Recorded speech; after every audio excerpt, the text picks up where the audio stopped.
கம்பெனியானது தனிப்பொருள் ஒன்றை உற்பத்தி செய்யும் உற்பத்தி கம்பெனி ஒன்றாகும். 31/3/2023 உள்ளவாறான கம்பெனியின் சுருக்கிய பரிச்சய மீதியானது கீழே தரப்பட்டுள்ளது. இதை முதல்ல வாசிக்கும். இப்போ நம்ம வாசிச்ச உடனே ஏற்கனவே ஆல்ரெடி ஃபார்மேட்டை போட்டோம். நம்ம வாசிச்ச உடனே நம்ம செய்ய வேண்டிய வேலை மறக்காம இங்க வந்து இந்த பேரை போட்டுக்கொள்றேன். மறக்காமலுக்கு இந்த பேரை வந்துட்டு இங்க போட்டுக்கொள்றது.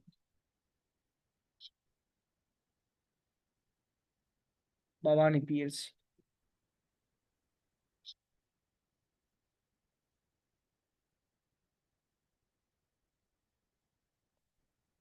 ஸோ முதலாவது இதை போட்டுக்கொள்ளணும். இதை போட்டுக்கொள்ளணும்.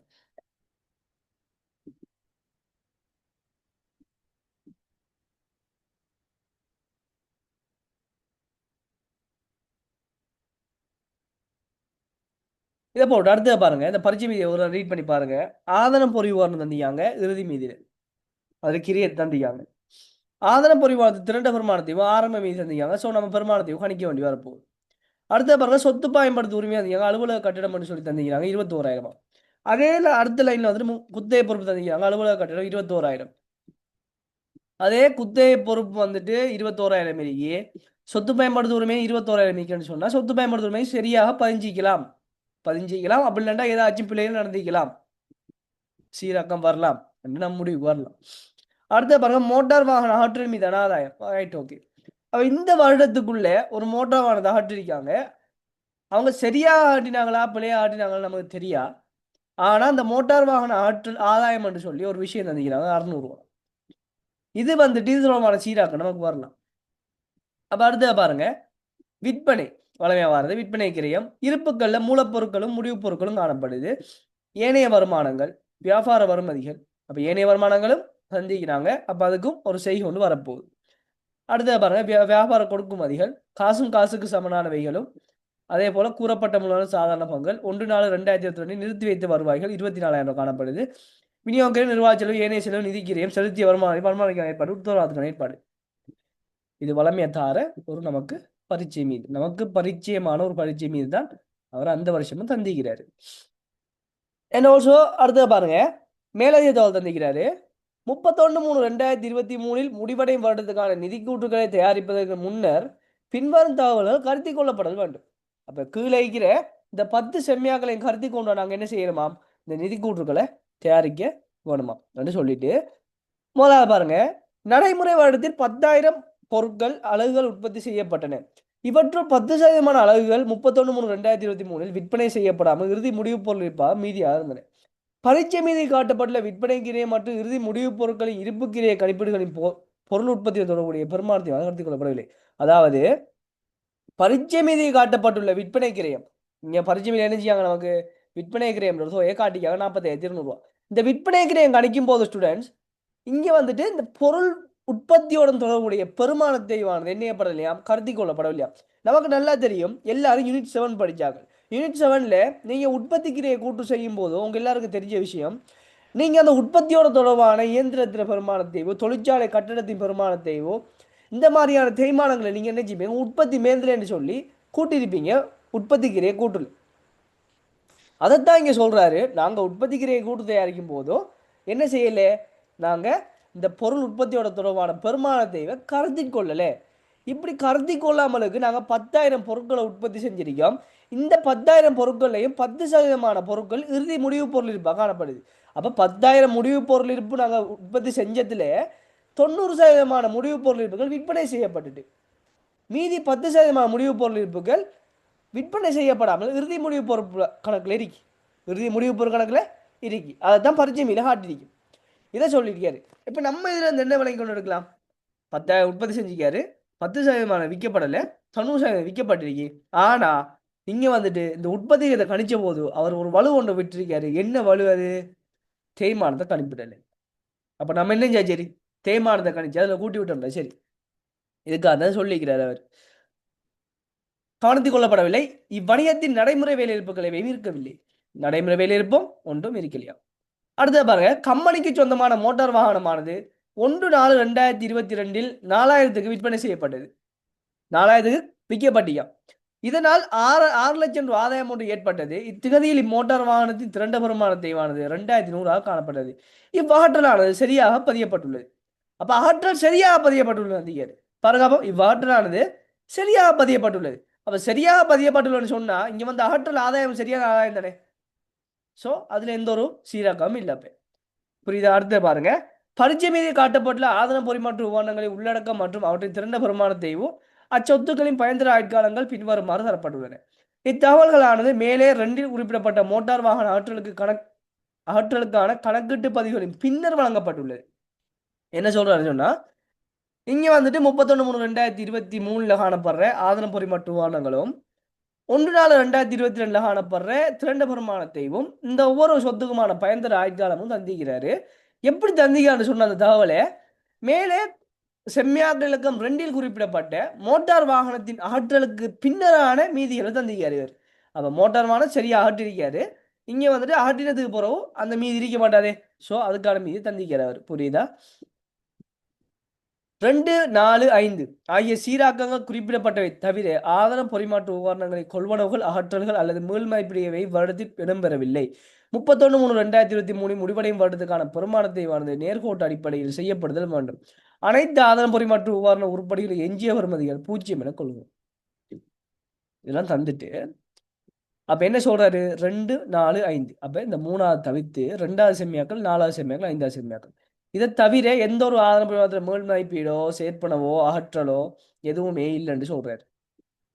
ஓகே, அடுத்தது பாருங்க, வணிகத்தின் காணியானது 31/3/2023 முதல் தடவை 6000 மீள்மதிப்பீடு செய்யப்பட்டது. அவர் மீள்மதிப்பீடு சொல்லவான விஷயம் உண்டு. காணிட மீள்மதிப்பீடு, காணிட மீள்மதிப்பீடு அதை நல்லா புரிஞ்சுக்கணும்.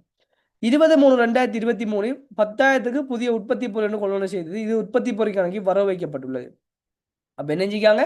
உற்பத்தி பொருள் கொள்வனவு செஞ்சு அதை உற்பத்தி பொருள் கணக்குல வரவுலையும் வச்சிருக்காங்க. அதை சரியா செஞ்சுக்காங்க. 2023 மார்ச் மாதத்தில் இப்பொறியின் பொருட்கிரயம் மற்றும் ஆரம்ப பரிசோதனை கிரயம் என்பன முறையே 2000 மற்றும் 1500 இருந்தது. இப்ப நமக்கு தெரியும் இந்த பொருட்கிரயம் 2000 1500 தந்திக்காது. பொருட்கிரயம் கிரிய உருப்படியோட நம்ம ஆரம்ப இனங்காலின் போது கிரிய உருப்படியோட சேர்க்கப்பட வேண்டிய ஒரு மூலதன செலவாக காணப்படும். அதே போல இந்த 1500 வாங்குறது பரிச்சாத்த கிரியமா. இந்த பரிச்சாத்த கிரியத்தை நாங்கள் என்ன செய்ய மாட்டோம்? கிரியத்தோட சேர்க்க மாட்டோம். ஆனா அந்த பரிச்சாத்த கிரியத்துக்குள்ள 2 விஷயத்தை உள்ளடக்கலாம். இந்த பரிச்சாத்த கிரியத்தின் போதும் 2 வகையான கிரியம் உள்கடக்கலாம். அதுல முதல்ல அது பரிச்சித்து பார்க்கும்போது அதுக்கு அங்க செலவிடப்படும் மூலப்பொருட்களுக்கான கிரியம். இந்த பரிச்சித்து பார்க்கும் நிபுணருக்கான கட்டணம், நிபுணத்துவ கட்டணம் என்று சொல்லுவோம். இதை வந்துட்டு உள்ளடக்கும். சரியானே? இதை மாதிரி தான் இங்க சந்திக்காரு. இவ்விரு கிரிய உருப்படியை நிர்வாக செலவு கணக்கில் பதியப்பட்டுள்ளமா. அப்ப இந்த 2 உருப்படியும் நிர்வாக செலவு கணக்கில் இணையப்பட்டிருக்காம், உள்ளடக்கப்பட்டிருக்காம். ஆரம்ப பரிசோதனை கிரியமானது உற்பத்தி செய்யப்பட்ட மூலப்பொருள் கிரியமான 1000ஐயும், அப்ப 1000 ரூபாய் உற்பத்தி செய்யப்பட்ட மூலப்பொருள் கிரியம் காணப்படுதாம். தொழில் தகமை கட்டணம் நான் சொன்ன மாதிரி நிபுணத்துவ கட்டணம் வந்துட்டு 5 லட்சம் காணப்படுதாம். அப்ப இந்த நிபுணத்துவ கட்டணம் 5 லட்சமும் நம்ம கிரியமாக இனம் காணப்பட வேண்டிய ஒரு மூலதன செலவாக காணப்படும். அதே போல இங்க வந்துட்டு இந்த 10 லட்சம், இந்த 1000ங்கிறதும் இது வந்துட்டு கிரைய மூலப்பொருளை கிரியமாக காணப்படும். இந்த மூலப்பொருளை கிரியத்தை நாங்கள் என்ன செய்வோம்னு சொன்னா ஏனைய செலவா இனங்காணும், ஏனைய செலவா இனங்காணும். சரிதானே? ஸோ அடுத்தது பாருங்க, ஆரம்ப பரிசோதனை போது உற்பத்தி செய்யப்பட்ட மூலப்பொருள் விற்பனை மேம்படுத்தலுக்காக உற்பத்தி செய்யப்பட்ட பொருட்கள் விற்பனை மேம்படுத்தலுக்காக இலவசமாக விநியோகிக்கப்பட்டன. Right, okay. நான் ஆல்ரெடி சொல்லியிருந்தேன் இந்த 1000ஐ நம்ம ஏனைய செலவாக காட்டணும் மாட்டோம். ஆனால் இங்க வந்துட்டு அந்த 1000 ரூபாய் பெருமையான கிரியமான பொருட்களும் உற்பத்தி செய்யப்பட்டு அதை ஃப்ரீயா என்னஞ்சிக்காங்க, விநியோகிச்சிக்காங்க. என்னத்துக்காக? விற்பனை மேம்படுத்தலுக்காக. ஸோ இது வந்துட்டு விற்பனை மேம்படுத்த செலவுன்றபடியால இதை ஏனைய செலவை காட்டாமல் இருக்கு. நம்ம என்ன விநியோகமாக காட்டுவோம். இப்பொறியானது 1/4/2023 பாவனை கிடைக்கக்கூடியதாக இருந்தது. அப்ப இந்த பொறிய கொள்வனவும் 23/2023 இடம்பெற்றிருந்தாலும் இந்த பொறியை அடுத்த வருஷத்து அடுத்த நிதியானதை நம்ம யூஸ் பண்ணக்கூடிய மாதிரி இந்த பொறி இருக்குமா. அதை சொல்லிட்டு அடுத்தது கம்பெனியானது ஓகே குத்தையிட இது ஒன்று சாராரு. ஆரம்பத்தில் குத்தகை எடுக்கப்படுது. அப்ப நமக்கு குத்தகை தேவை ஒன்று வரப்போகுது. அப்ப குத்தகை ஃபார்மேட் கண்டிப்பா போடணும் நம்ம. அடுத்தது பாருங்க, கம்பெனி பொருட்களை ஒரு வருட உத்தரவாதத்துடன் விற்பனை செய்வதுடன் 31/3/2023 உள்ளவாறான உத்தரவாதத்துக்கான ஏற்பாடு 11,50,000 மதிப்பிடப்பட்டுள்ளது. 31/3/2023 முடிவடையும் வருடத்தில் உத்தரவாதத்தின் கீழ் 6 லட்சம் ரூபாய் பொருட்களை திருத்துவதற்காக செலவு செய்யப்பட்டது. இது விநியோகம் கிரியத்தில் உள்ளடக்கப்பட்டி. இது வளமையத்தார செம்மையாக்கள் தான். அடுத்தது பரீட்சை மீது காட்டப்பட்ட செலுத்திய வருமான வரி. ஓகே, வருமான வரி செம்மையாக்கள். அடுத்தது ஒரு பங்கு வழங்க தொடர்பானது. அதே போல இயக்குனர் கட்டணம் தொடர்பானது. இயக்குனர் 1500 நிர்வாகத்தில் உள்ளடக்கப்பட்டியாம். சாதாரண பங்காட்சி இடைக்கால பங்களாம் 8 லட்சம் ஏனைய செலவு உள்ளடக்கப்பட்டியாம். வளமே தார விஷயங்கள் தான். இங்க நமக்கு புதுசாக இருக்க போற விஷயங்கள் இந்த 5 செம்மையாக்கள் தான் புதுசான விஷயமா இருக்க போகும். ஸோ இதன் அடிப்படையில் நம்ம ஆல்ரெடி பார்த்துட்டோம். நமக்கு செய்கை வந்துட்டு விற்பனை கிரயத்துக்கு வரப்போகுது. ஏன் விற்பனை கிரயம் கணிக்கும் போது என்ன இல்லையா, இந்த பொருள் விற்பனையோட பொருள் உற்பத்தியோட தொடர்புடைய பெருமானத்தையோ கணிக்கலையா, அப்ப அது சீராக்கம் செய்யணும். அந்த பெருமானத்தையோ நம்ம கூட்டணும். புரியுதா? ஸோ அதுக்கு வந்துட்டு விற்பனை கிரயத்துக்கு ஒரு செய்கை கொண்டு வரும். செய்கை இலக்கம் போட வேணாம்னு சொல்லியிருந்தேன், லேட்டாக போடணும். Right, okay. விற்பனை கிரயத்துக்கு கொண்டு வரப்போது நமக்கு தெரியும் ஏனைய வருமானம். ஏனைய வருமானத்துக்கு வரும்போது அப்போ அந்த ஓடலே போட்டிங்கன்னா சரி. அப்போ விற்பனை கிரயம் நமக்கு மீதி சந்திக்காரு. அந்த மீதியை போடுங்க முதலாவது. போட்டுட்டு இங்கே கொஞ்சம் லைனை விட்டுட்டு அடுத்தது ஏனைய வருமானம். ஏனைய வருமானம் இதுக்கு வந்துட்டு மீதி சந்திக்கிறாரு, அதையும் போட்டுக்கணும். ஸோ அதே போல கீழே வந்து நமக்கு தெரியும் விநியோக கிரயம், அதுக்கு மீதி சந்திக்கிறார். பரீட்சை மீதியில் பார்த்துருந்தோம் நம்ம. இந்த மீதி எல்லாம் லாஸ்ட்டாக பதிஞ்சா போதும், இப்போ பதிய வேண்டிய அவசியம் இல்லை. அதே போல் அடுத்தது நிர்வாக செலவு.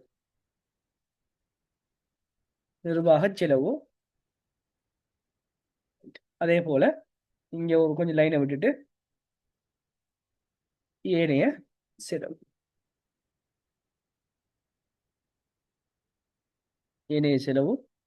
மீதி வந்து அதே போல ஏனைய செலவுக்கு என்ன நீங்க ரைட் இங்க வந்துட்டு நிர்வாக செலவுக்கு கொஞ்சம் லைனை விட்டுட்டு வருமான வரி. இங்கே இடம்ல அடிப்படை செலவு நீங்க அங்கே வாங்க போயாச்சும் உங்களோட செய்கையில காட்டிக்கொள்ளலாம். புரியுதா? ஆனால் ஃபர்ஸ்ட் பேஜ் மேக்சிமம் ஒரு 4-5 செய்கையாச்சும் காட்ட பாருங்க. அவ்வளோக்கும் இங்கே வராது. நீங்க என்னங்க அதை காட்ட பாருங்க.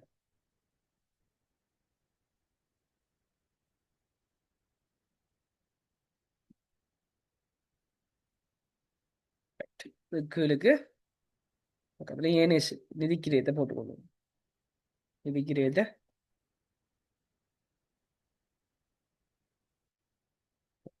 மீதி காணப்படும். ரைட், இவ்வளவுதான் நம்மளோட ஃபார்மேட். நம்ம பார்த்த மாட்டுக்கு இங்க காணி கட்டடம் ஈகுது. நல்லா பாருங்க. அப்போ காணிக்கு தொழிற்சாலை கட்டடம் ஈகுது. அப்ப கண்டிப்பா நீங்க அவ்வாறே போட்டுக்கொள்ளுங்க. அங்க என்ன தந்திக்காரோ அதன்படியே நீங்க என்ன சொல்லுங்க இங்க போட்டுக்கொள்ளுங்க. தொழிற்சாலை கட்டடம். அடுத்தது பாருங்க உற்பத்தி பொறிகள். உற்பத்தி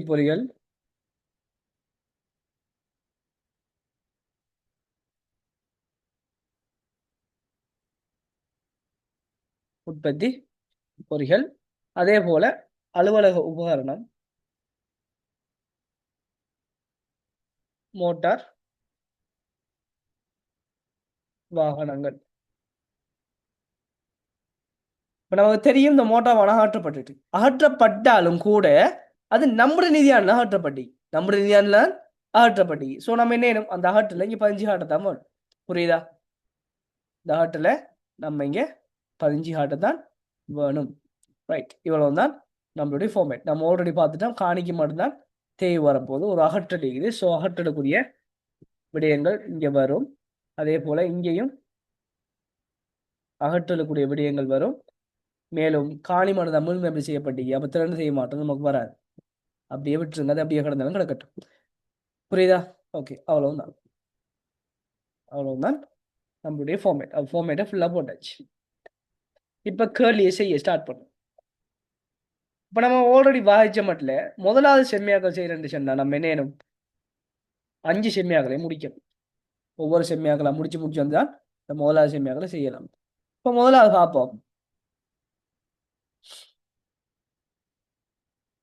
நடைமுறையில் 10,000 மூலப்பொருள் 10,000 பொருள் உற்பத்தி செய்யப்பட்டு இதுல 10% அளவுகள் வந்துட்டு இறுதியிருப்பாக காணப்படுது.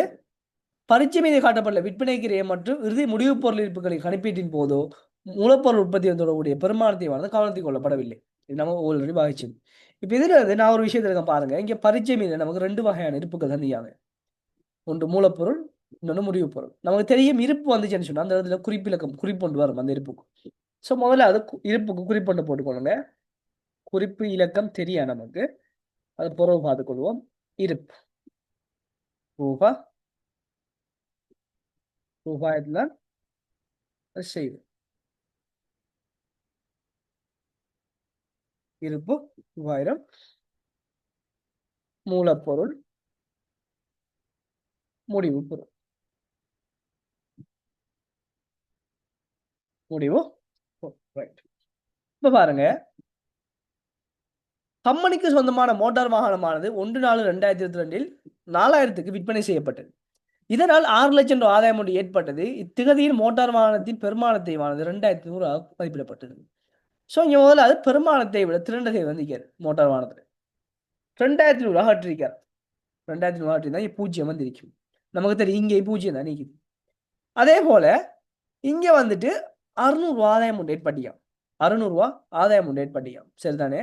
ஸோ இங்கே வந்துட்டு நம்ம இந்த சொத்து எவ்வளோக்கு திருப்பாரு யோசிச்சு பாருங்க. அப்போ இங்கே விற்பனை விலை 4000, அதுவே லாபம் வந்துட்டு எவ்வளவாம் 600 போனிச்சுன்னு சொன்னா அந்த சொத்துல கொண்டு செல் மீதி எவ்வளவு வரும் பாருங்க.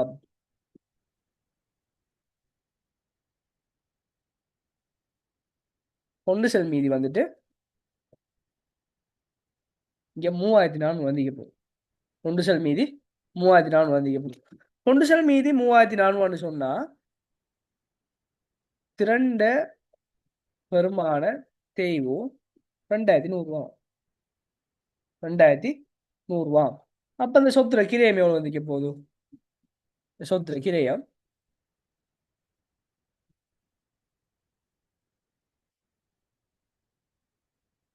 5500 காணப்பட்டிக்க போகுது. அவ்வளவுதான். அப்ப இந்த சொத்துல கிரயம் 5500. இந்த சொட்டு திரண்ட தேய்வு 2100. நமக்கு தெரியும் திரண்ட 5500. இந்த சொத்துல திரண்ட தேய்வு 2100. இந்த சொத்து நமக்கு தெரியும் ஆரம்பத்திலேயே அகற்றப்படுது பாருங்க. அப்போ ஆரம்பத்தில் அகற்றப்பட்டிக்கன்னு சொன்னாங்க 2100 தான் ஆரம்பத்தை வருந்திக்க போகுது. 2100 ஆண்டுக்கான தேவை 0. ஏன் இந்த சொத்து ஆரம்பத்தில் அகற்றப்படுது. அவ்வளவுதான், வேற வேலை ஒன்றுமே இல்லை. இதைத்தான் அவர் செஞ்சதை நம்ம அப்படியே பதிஞ்சு விட்டோம்டா. சரி, எவ்வளவுதான். அப்படியே அவர் ஆதாயம் தந்திக்கார். அந்த ஆதாயம் ஏனைய வருமானத்துக்கு வரும்.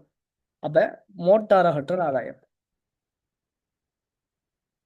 அகற்றல் ஆதாயம், மோட்டார் அகற்றல் ஆதாயம் எவ்வளவாம் 6. அதை பதிஞ்சு விடுங்க முதலாவது. அதை முதலாவது பதிஞ்சு விடுவோம். ஸோ அடுத்த பாருங்க, பரீட்சை மீது காட்டப்பட்டுள்ள ஆதன பரிமாற்று உபகரணங்களை உள்ளடக்கம் மற்றும் அவற்றின் திறந்த பெருமானத்தையோ அச்சொத்துக்களின் பயன்தர ஆட்காலங்கள் பின்வருமாறு தரப்பட்டுள்ளது. இத்தகவலானது மேலே ஓகே நம்ம அதை சீராக்கிட்டோம், அதை விடுங்க. இங்கே வந்துட்டு பெருமானத்தை இன்னும் செய்யப்படலையா? பெருமானத்தை செய்யணும்டா இது எல்லாமே செஞ்சுட்டு தான் பெருமானத்தை செய்யணுமா? 2 4 5. அப்போ நம்ம 2 முடிச்சிட்டோம், 4 5 முடிச்சோம்னா பெருமானத்தை செய்யணும். புரியுதா? பாருங்க, வணிகத்தின் காணியானது 31/3/2023 முதல் தடவை 6400 முழுமையாடி செய்யப்பட்டது. இது தொடர்பில் கணக்கு புத்தகங்களில் எப்பதிவு மேற்கொள்ளப்பட்டிருக்கவில்லை. அப்ப பதிவு செய்யலை என்று சொல்லியிருந்தா இந்த இறுதி மீதி 7000 ரூபாய் தான் காணிட ஆரம்ப மீதியா காணப்பட போகுது. காணிட ஆரம்ப மீதியா காணப்பட போகுது. அப்போ 7000 எவ்வளவு முழுமை எப்படி செய்யப்படுது? 6400. 6400. இந்த 6400 நம்ம கொண்டு செல் மீதியா வரப்போகுது. கொண்டு செல் மீதியா வரப்போறது இந்த 6400. இங்க வந்து தேய்மானம் இல்லை இருக்கு. நமக்கு தெரியும் இது முழுமை எப்படி செய்யப்பட்டு 6400 7000 கிரியமான சொத்து 6400 முழுமை எப்படி செய்யப்பட்டு. இப்போ 600 ரூபா இங்கே குறையா வரப்போகுது. 600 ரூபா குறையா வரப்போகுதோ இந்த சொத்து முதல் தடவை முழுமை எப்படி செய்யப்படுது. அப்போ முதல் தடவை முழுமை எப்படி செய்யப்படும் போது ஒரு சொத்து குறை வந்துச்சுன்னு சொன்னா அதுக்கு என்ன பதிவு செய்வோம்?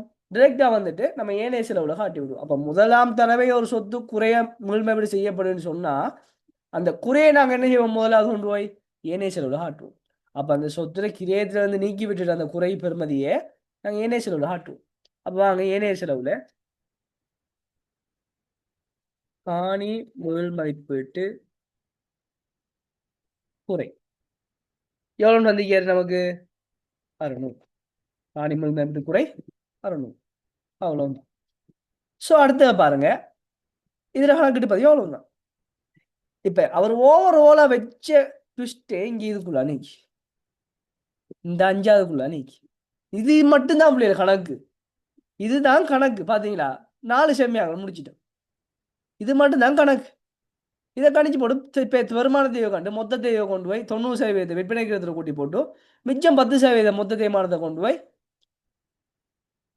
இறுதி போட கூட்டிட்ட மாட்டா வேலை முடிச்சு, கணக்கு முடிச்சு. இதுல எதுவுமே இல்லை இந்த கணக்குல. பாருங்க, 20/3/2023 கம்பெனியானது 10,000க்கு பொருட்களை உற்பத்தி 10,000க்கு புதிய உற்பத்தி புதிய என்ற கொண்டு செய்தியாம். இது உற்பத்தி பொருட்கணக்கு வரவு வைக்கப்பட்டுள்ளதா. அப்ப உற்பத்தி பொருட்கணக்குல 38,000 மீதி இருக்கு. அப்ப இந்த 38,000 மீதி எப்படி வந்திருக்கும்? இந்த 10,000 சேர்க்கப்பட்டதான் வந்திருக்கும். அதாவது உற்பத்தி பொருட்கணக்கு கொண்டு எடுத்தோம்னு சொன்னாமே, ரைட்,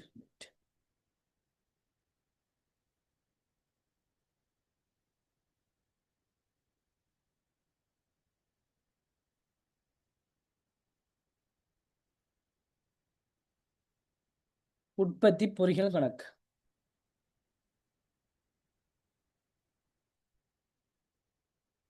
உற்பத்தி பொறிக்கணக்கு ரூபாய் 3,000. ரைட். இங்க மீதி வந்தது எவ்வளோன்னு தெரியும், அது கொஸ்டின் மார்க். சரிதானே? சேர்ப்பன விரிக்கு, சேர்ப்பன விரிக்குது. இது காசு கொள்ளணும் செஞ்சுப்பாரு. அப்ப நம்ம என்ன செய்வோம்? காசுண்டே போட்டுக்கொள்வோம். அவர் பதிஞ்சிட்டாராம். இந்த உற்பத்தி பொருள் கணக்குல வரவுல 10,000 வச்சுட்டாராம். இந்த 10,000 வைக்கப்படுது என்ன செய்ய பிள்ளைகள்? இந்த மீதி வந்துட்டு இங்க 28,000 வந்துக்குது. இறுதி மீதி மீதி சென்றது இறுதியில 38,000 வந்துக்குது. 38,000 வந்துக்குது. நம்ம ஆல்ரெடி பார்த்துருந்தோம், இந்த உற்பத்தி பொருளுக்கு எந்த ஒரு அகற்றலும் இல்லை, அகற்றலும் இல்லை. அப்ப இந்த இறுதி மீதி என்ன போதும்? இங்க வந்துட்டு பேலன்ஸுக்கு வந்திக்க போதும். பேலன்ஸுக்கு சமப்படுத்துறதுக்கு இந்த இறுதி மீதியா வந்திக்க போதும். 38,000 இருந்து 10,000 கழிச்சோம்னு சொன்னா எவ்வளவு வரும் பிள்ளைகள்? நமக்கு 28,000 ஆரம்ப மீதியா வந்திக்க போகுது. இதுதான் விஷயம் உண்மையான. புரியுதா? அப்ப என்னங்க, இதை கொண்டு போய் உற்பத்தி பொய்ய கணக்குல 28,000 ஆரம்ப மீதியா காட்டுங்க. ஆரம்ப மீதியா இதை காட்டுங்க. காட்டியாச்சு. இப்ப அடுத்ததை பாருங்க. இனித்தான் அவர் சொல்றதை நான் செய்ய வேண்டிய விஷயமே. 2023 மார்ச் மாதத்தில் இப்பொறியின் பொருத்தக்கிரை மற்றும் ஆரம்ப பரிசோதனை கிரியம் என்பன முறையே 2,000 மற்றும் 1,500 இருந்தது. சரியானே? இவ்விரு கிரிய உருப்படிகளும் நிர்வாக கணக்கில் உள்ளடக்கப்பட்டிருக்காம். நிர்வாக கணக்கில் உள்ளடக்கப்பட்டிருக்காம். ஆரம்ப பரிசோதனை கிரியமானது உற்பத்தி செய்யப்பட்ட மூலப்பொருள் கிரியமான 1,000ஐயும் தொழில்தாமை கட்டணமான 5,00,000ஐயும் உள்ளடக்கியுள்ளது. ஆரம்ப பரிசோதனையின் போது உற்பத்தி செய்யப்பட்ட பொருட்களை விற்பனை மேம்படுத்துவதற்காக இலவசமாக விநியோகிக்கப்பட்டன. இப்பொறியானது 1/4/2023 பாவனைக்கு கிடைக்கக்கூடியதா இருந்தது. இப்ப முதலாவது நான் இங்க என்ன செய்ய போறேன்னு சொன்னா, வருமான கூட்டு தொடர்பான இந்த விஷயங்கள் சாலத்தை முடிக்கணும். அதாவது இங்க வந்துட்டு அவர் பொறுத்தல் கிரயம் என்று வச்ச நிர்வாகக்குள்ள வச்ச பொறுத்தல் கிரயம்.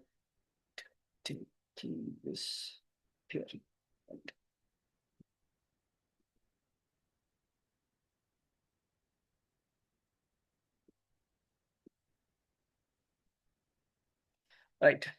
பொறுத்தல் கிரயம் என்று வச்சது நான் கழிக்கணும். முதலாவது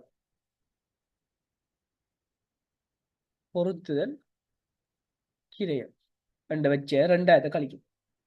அதே போல இங்க ஆரம்ப பரிசோதனை கிரயம்.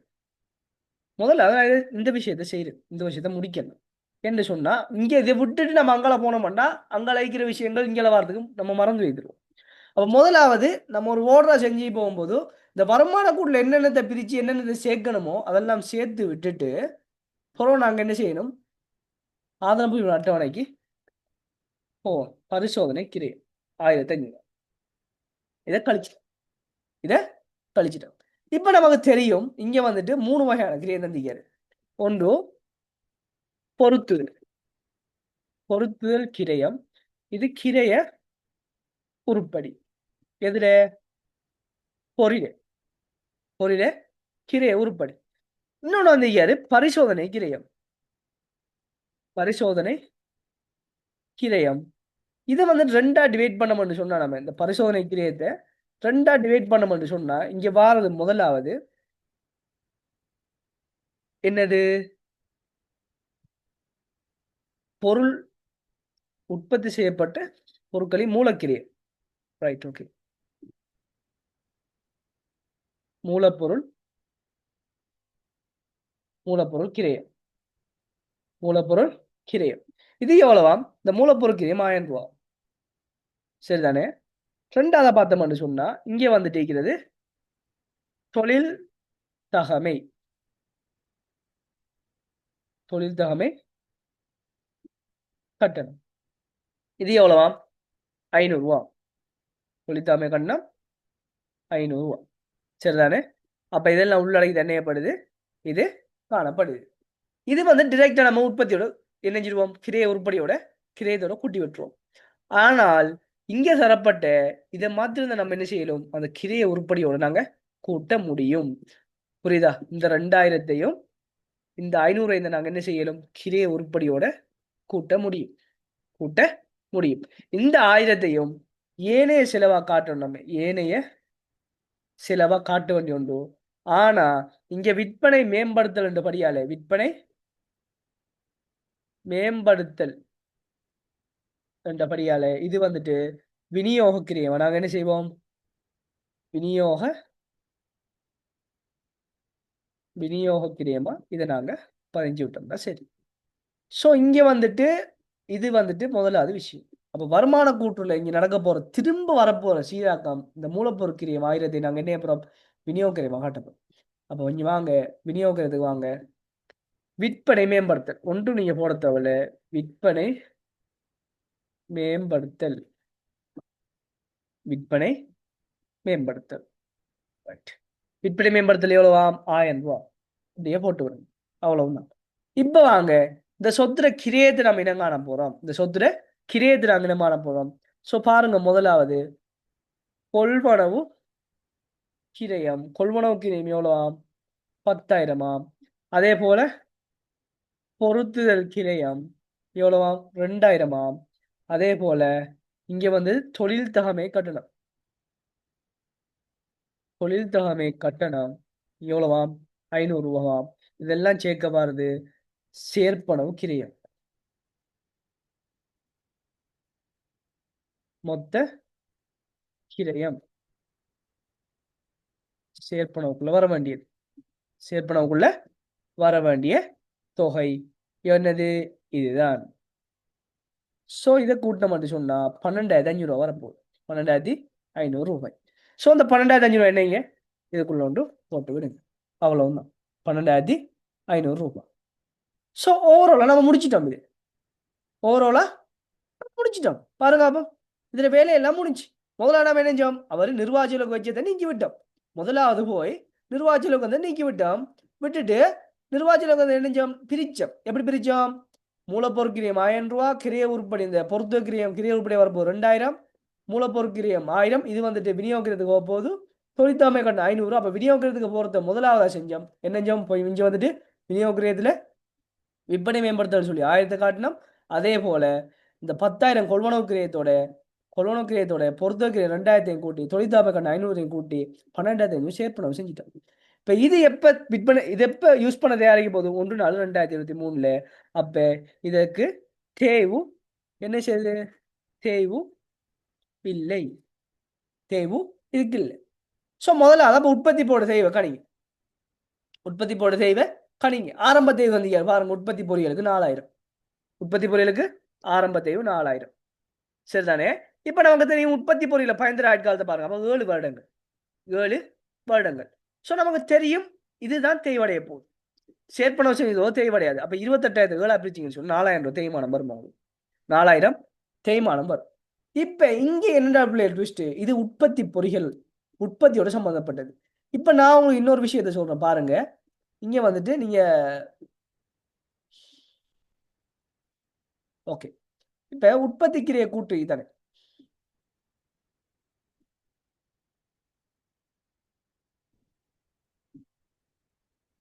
ரைட். உற்பத்திக்கிரிய கூற்று இதை நம்ம இப்படி எடுத்தோம்னு சொன்னா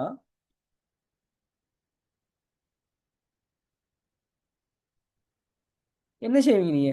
இங்க முதலாவது மூலப்பொருள் நான் டிரெக்டாவே ஏற்கனவே இங்க பயன்படுத்திய மூலப்பொருள் இருப்பு இதோட நேர்கூலிய கூட்டுவீங்க. நேர்கூலிய கூட்டுவீங்க. அதே போல நேர் ஏனைய கிரயம் வந்தாலும் அதை கூட்டுவீங்க. நேர் ஏனைய கிரயம் வந்தாலும் அதை என்னவீங்க? கூட்டுவீங்க. ரைட். கூட்டுவீங்க. கூட்டி தானேவீங்க நேர்க்கிரயம் எடுப்பீங்க. நேர்க்கிரயம் எடுப்பீங்க. அதைத்தான் மூலக்கிரயம் என்று நாங்க சொல்லுவோம். எடுத்துட்டு இதோட நீங்க என்ன மேந்தலைகளை கூட்டுவீங்க. மேந்தலைகளை கூட்டுவீங்க. இந்த மேந்தலைகளை கூட்டி தண்ணுவீங்க. குறைவேல இருப்புகளை சீராக்கி நீங்க இறுதி உற்பத்தி கிரயம்னு சொல்லி ஒரு விஷயம் எடுப்பீங்க. இறுதி உற்பத்தி கிரயம்னு சொல்லி ஒரு விஷயம் எடுப்பீங்க. எடுத்துட்டு அந்த உற்பத்தி கிரயத்தோட நீங்க என்ன செய்வீங்க. உற்பத்தி கிரயத்தோட ஆரம்ப முடிவு பொருள் இருப்ப கூட்டி இறுதி முடிவு பொருள் இருப்ப கழிச்சிங்கன்னு சொன்னா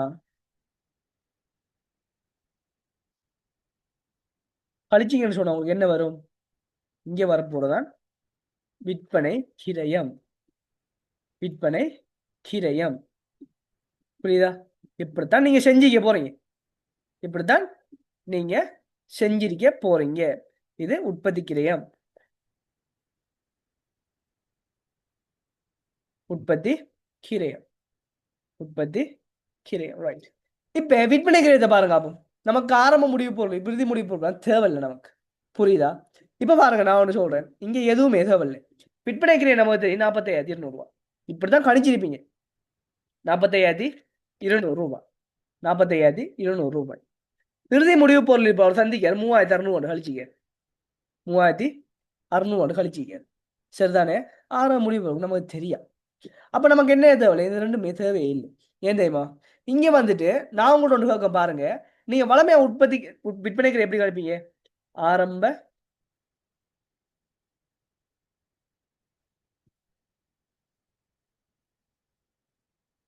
முடிவு பொருள் இருப்போட கொள்வனவை கூட்டுவீங்க.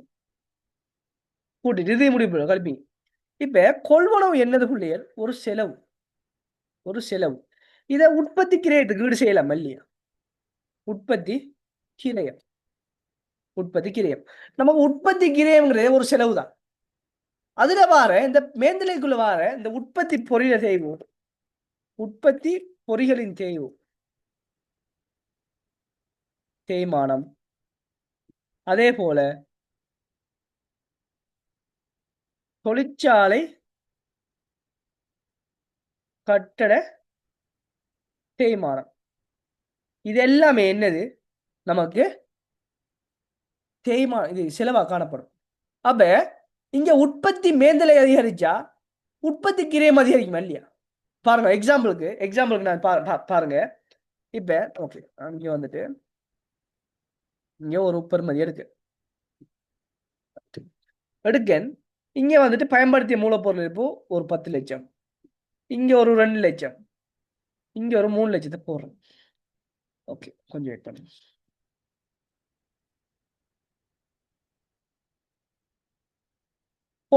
போட்டுட்டு நான் என்ன செய்யறேன். இங்க வந்துட்டு பயன்படுத்திய மூலப்பொருளை சாரி நேர்க்கிரியை தடுக்க. நேர்க்கிரியை அதாவது மூலக்கிரியை தடுக்க. எடுத்துட்டு இங்க ஏனைய மேந்தலைன்னு சொல்லி ஒன்று போடுறேன். ஏனைய மேந்தலை. ஏனைய மேந்தலை போடுறேன். எவ்வளவு. ஒரு 500 போடுறேன். 500 நான் போடுறேன். போட்டுட்டு உற்பத்தி கிரயத்தை நான் கணிக்கும் போது பாருங்க, எனக்கு வார உற்பத்தி கிரயம் இவ்வளவு. வார உற்பத்தி கிரயம் ஜஸ்ட் 2000. இப்ப பாருங்க, இந்த உற்பத்தி கிரயம் 2000 சொன்னா அந்த உற்பத்தி கிரயத்தை நான் என்ன போறேன். இங்க கொண்டு போட போறேன். 2000 போட போறேன். இப்ப எக்ஸாம்பிளுக்கு நான் இதை எடுக்கு 2000 போட போறேன். இது முடிவு போல இப்ப அந்த மாதிரி 3600 எடுக்கு. புரியுதா. அப்ப இங்க 45,200 சரிதானே. எடுக்க இங்க ஆரம்ப இருப்பு ஓகே ஒரு 1000 நான் எடுக்கு. ஓகே, ஆரம்ப இருப்பு கண்டுபிடிக்கிறேன். இதுல இருந்து கூட்டி வெளிச்சம் ஆரம்ப இருப்பு 39,600 சரிதானே. இது இருக்கட்டும். எக்ஸாம்பிளுக்கு எடுக்க. நீங்க வந்து இதை எடுத்துட்டாங்க சீரியஸ் எடுத்துட்டாங்க. எக்ஸாம்பிளுக்கு நான் ஒரு சொல்றதுக்கு எடுக்க. இப்ப பாருங்க, இது எல்லாமே கனெக்ட் பண்ணி வச்சுக்கிட்டேன். இப்ப இந்த உற்பத்தி இப்ப இது விற்பனை கிரயம் சரிதானே. இது விற்பனை கிரயம். இப்ப பாருங்க, இவங்க சொன்ன மாதிரி உற்பத்தி பொறி மட்டும் கட்டடங்களுக்கு செய்வோம். நாங்க பதியல்ல. நாங்க பதியல்ல. அதான் சொல்றாரு. இப்ப உற்பத்தி பொறியியல்ல தேய்மானம் 4000 வருது. இந்த 4000 போட்டு 6000 உற்பத்தி கிரயம் அதிகரிக்குது. உற்பத்தி கிரயம் அதிகரிச்சா பிள்ளைகள் பாருங்க. அப்போ உற்பத்தி கிரயம் அதிகரிச்சா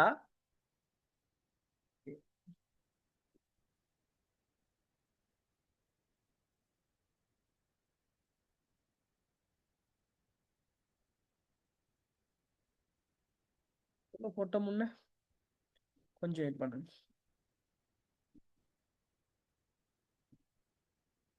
ரைட் 39,000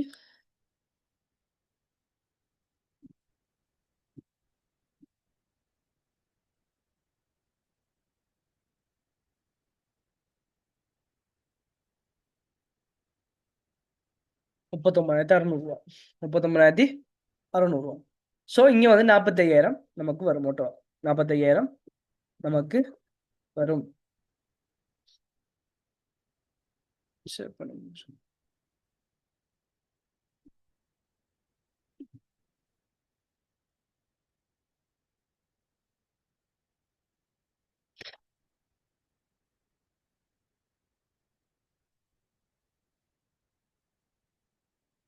39,600.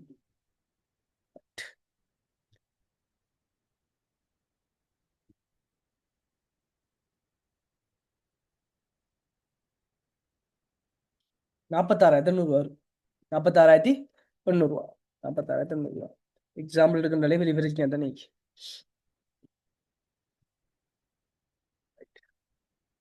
ஸோ இப்போ 40,200 இப்படி தான் வந்திக்க போகுது. இப்போ பாருங்க, உற்பத்தி பொருள் தேய்மானம் 4,000 நான் இங்கே கொடுக்கன்னு சொன்னா அங்கே ஓட்டம் என்ன செய்யுது? உற்பத்தி கிரயம் அதிகரிக்குது. உற்பத்தி கிரயம் அதிகரிச்சுன்னு சொன்னா ஓகே நான் இங்கே கொண்டாடுறேன். அதிகரிச்சுன்னு சொன்னா பாருங்க விற்பனை கிரயம் அதிகரிக்குது இல்லையா? உற்பத்தி கிரயம் அதிகரிச்சுன்னு சொன்னா விற்பனை கிரயம் அதிகரிக்குது. இதெல்லாம் விளைஞ்சா இந்த கான்செப்ட் எனக்கு குயிக் ஆன்சர் பண்ணுங்க. அப்போ இதை நீங்க ஓகேன்னு சொன்னா நான் அடுத்து போவேன். அம்னத், ஃபரா, இம்சான், மிஷ்வர், ரேஷ்மா, ஜைனா எல்லாருக்கும் ஓகேவா? இது ஓகேவா? கிளியர் எல்லாருக்கும்? இப்போ நான் சொன்ன விஷயம் உற்பத்தி கிரயம் அதிகரிச்சா விற்பனை கிரயம் அதிகரிக்கும் சொன்னது கிளியரா?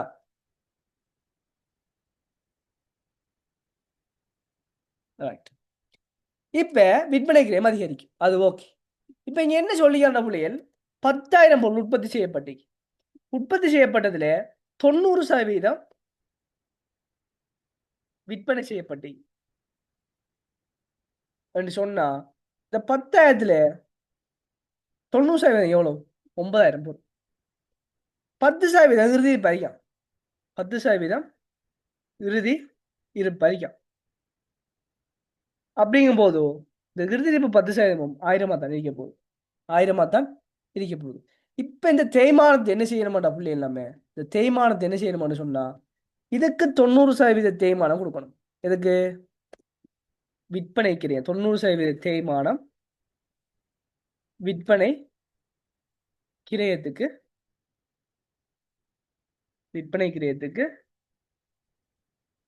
ஒதுக்கல் வேண்டும்.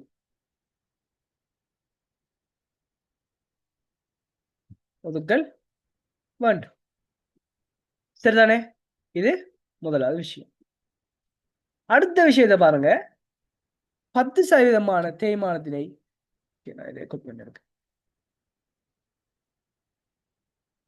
10% தேய்மானத்தினை இறுதி முடிவு பொருள்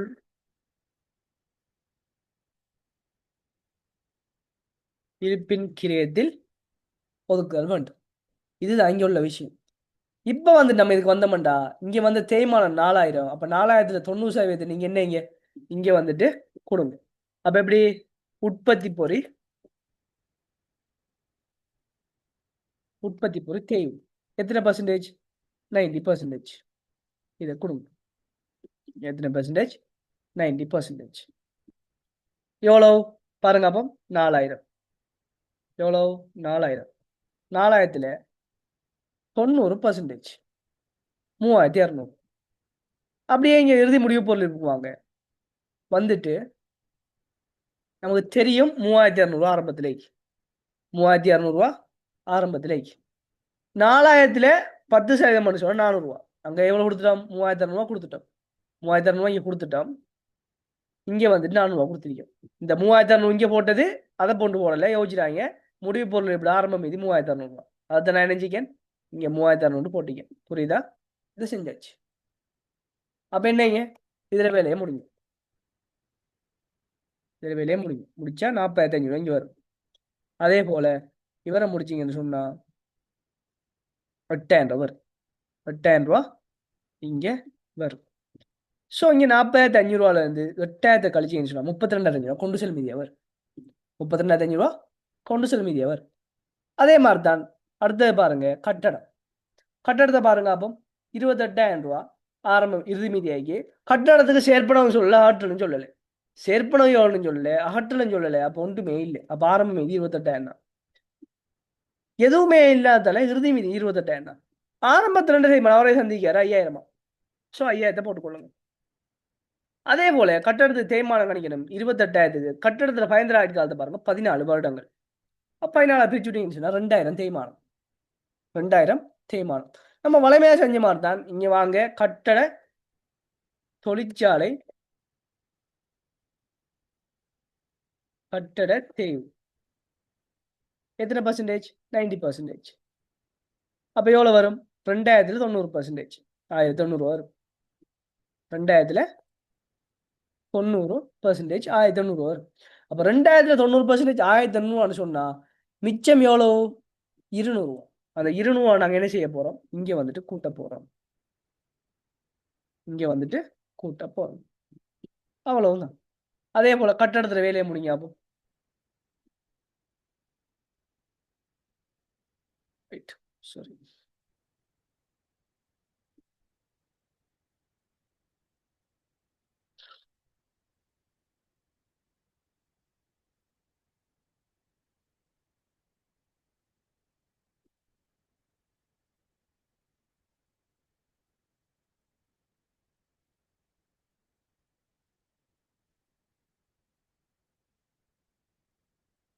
7,000 வரப்போகுது.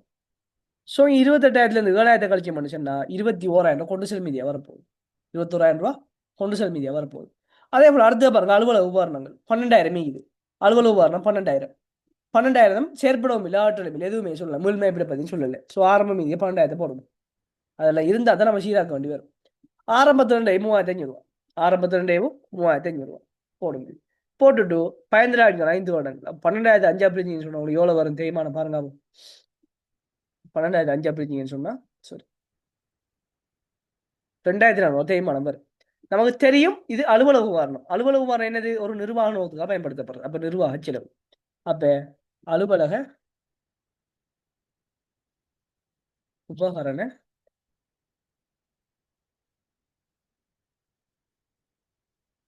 அலுவலக உபகரண தேய்வு எவ்வளோ? 2,400. அவ்வளவுதான். அலுவலக உபகரண தேய்வு 2,400. ஸோ அவ்வளவுதான், முடிச்சிட்டோம். பாருங்க அப்போ இவ்வளோதான் அதனை பொறுப்பு வரணும். ஓகே, கொஞ்சம் வெயிட் பண்ணுங்க வாரேன்.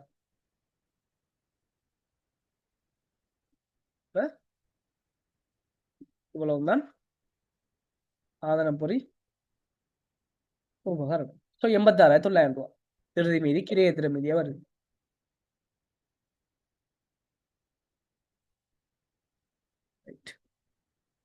அதே போல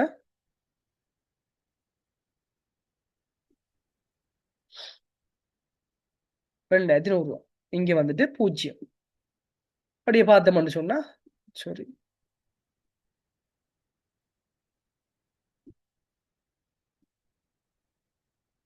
தேய்மானத்துல மீதியை பார்த்தா 20,900 வருது. 20,900 இங்கே வருது. புரியுதா? ஸோ இங்கே வந்துட்டு இதை போட்டு கொடுங்க மறக்காம. ரைட், 20,900. ஸோ 6,100 கொண்டு செல் மீதி. 6,100 கொண்டு செல் மீதியாக வரப்போகுது இதுக்கு. ரைட். ஸோ இதை எடுத்தீங்கன்னு சொன்னால் 66,000 கொண்டு செல் மீதி.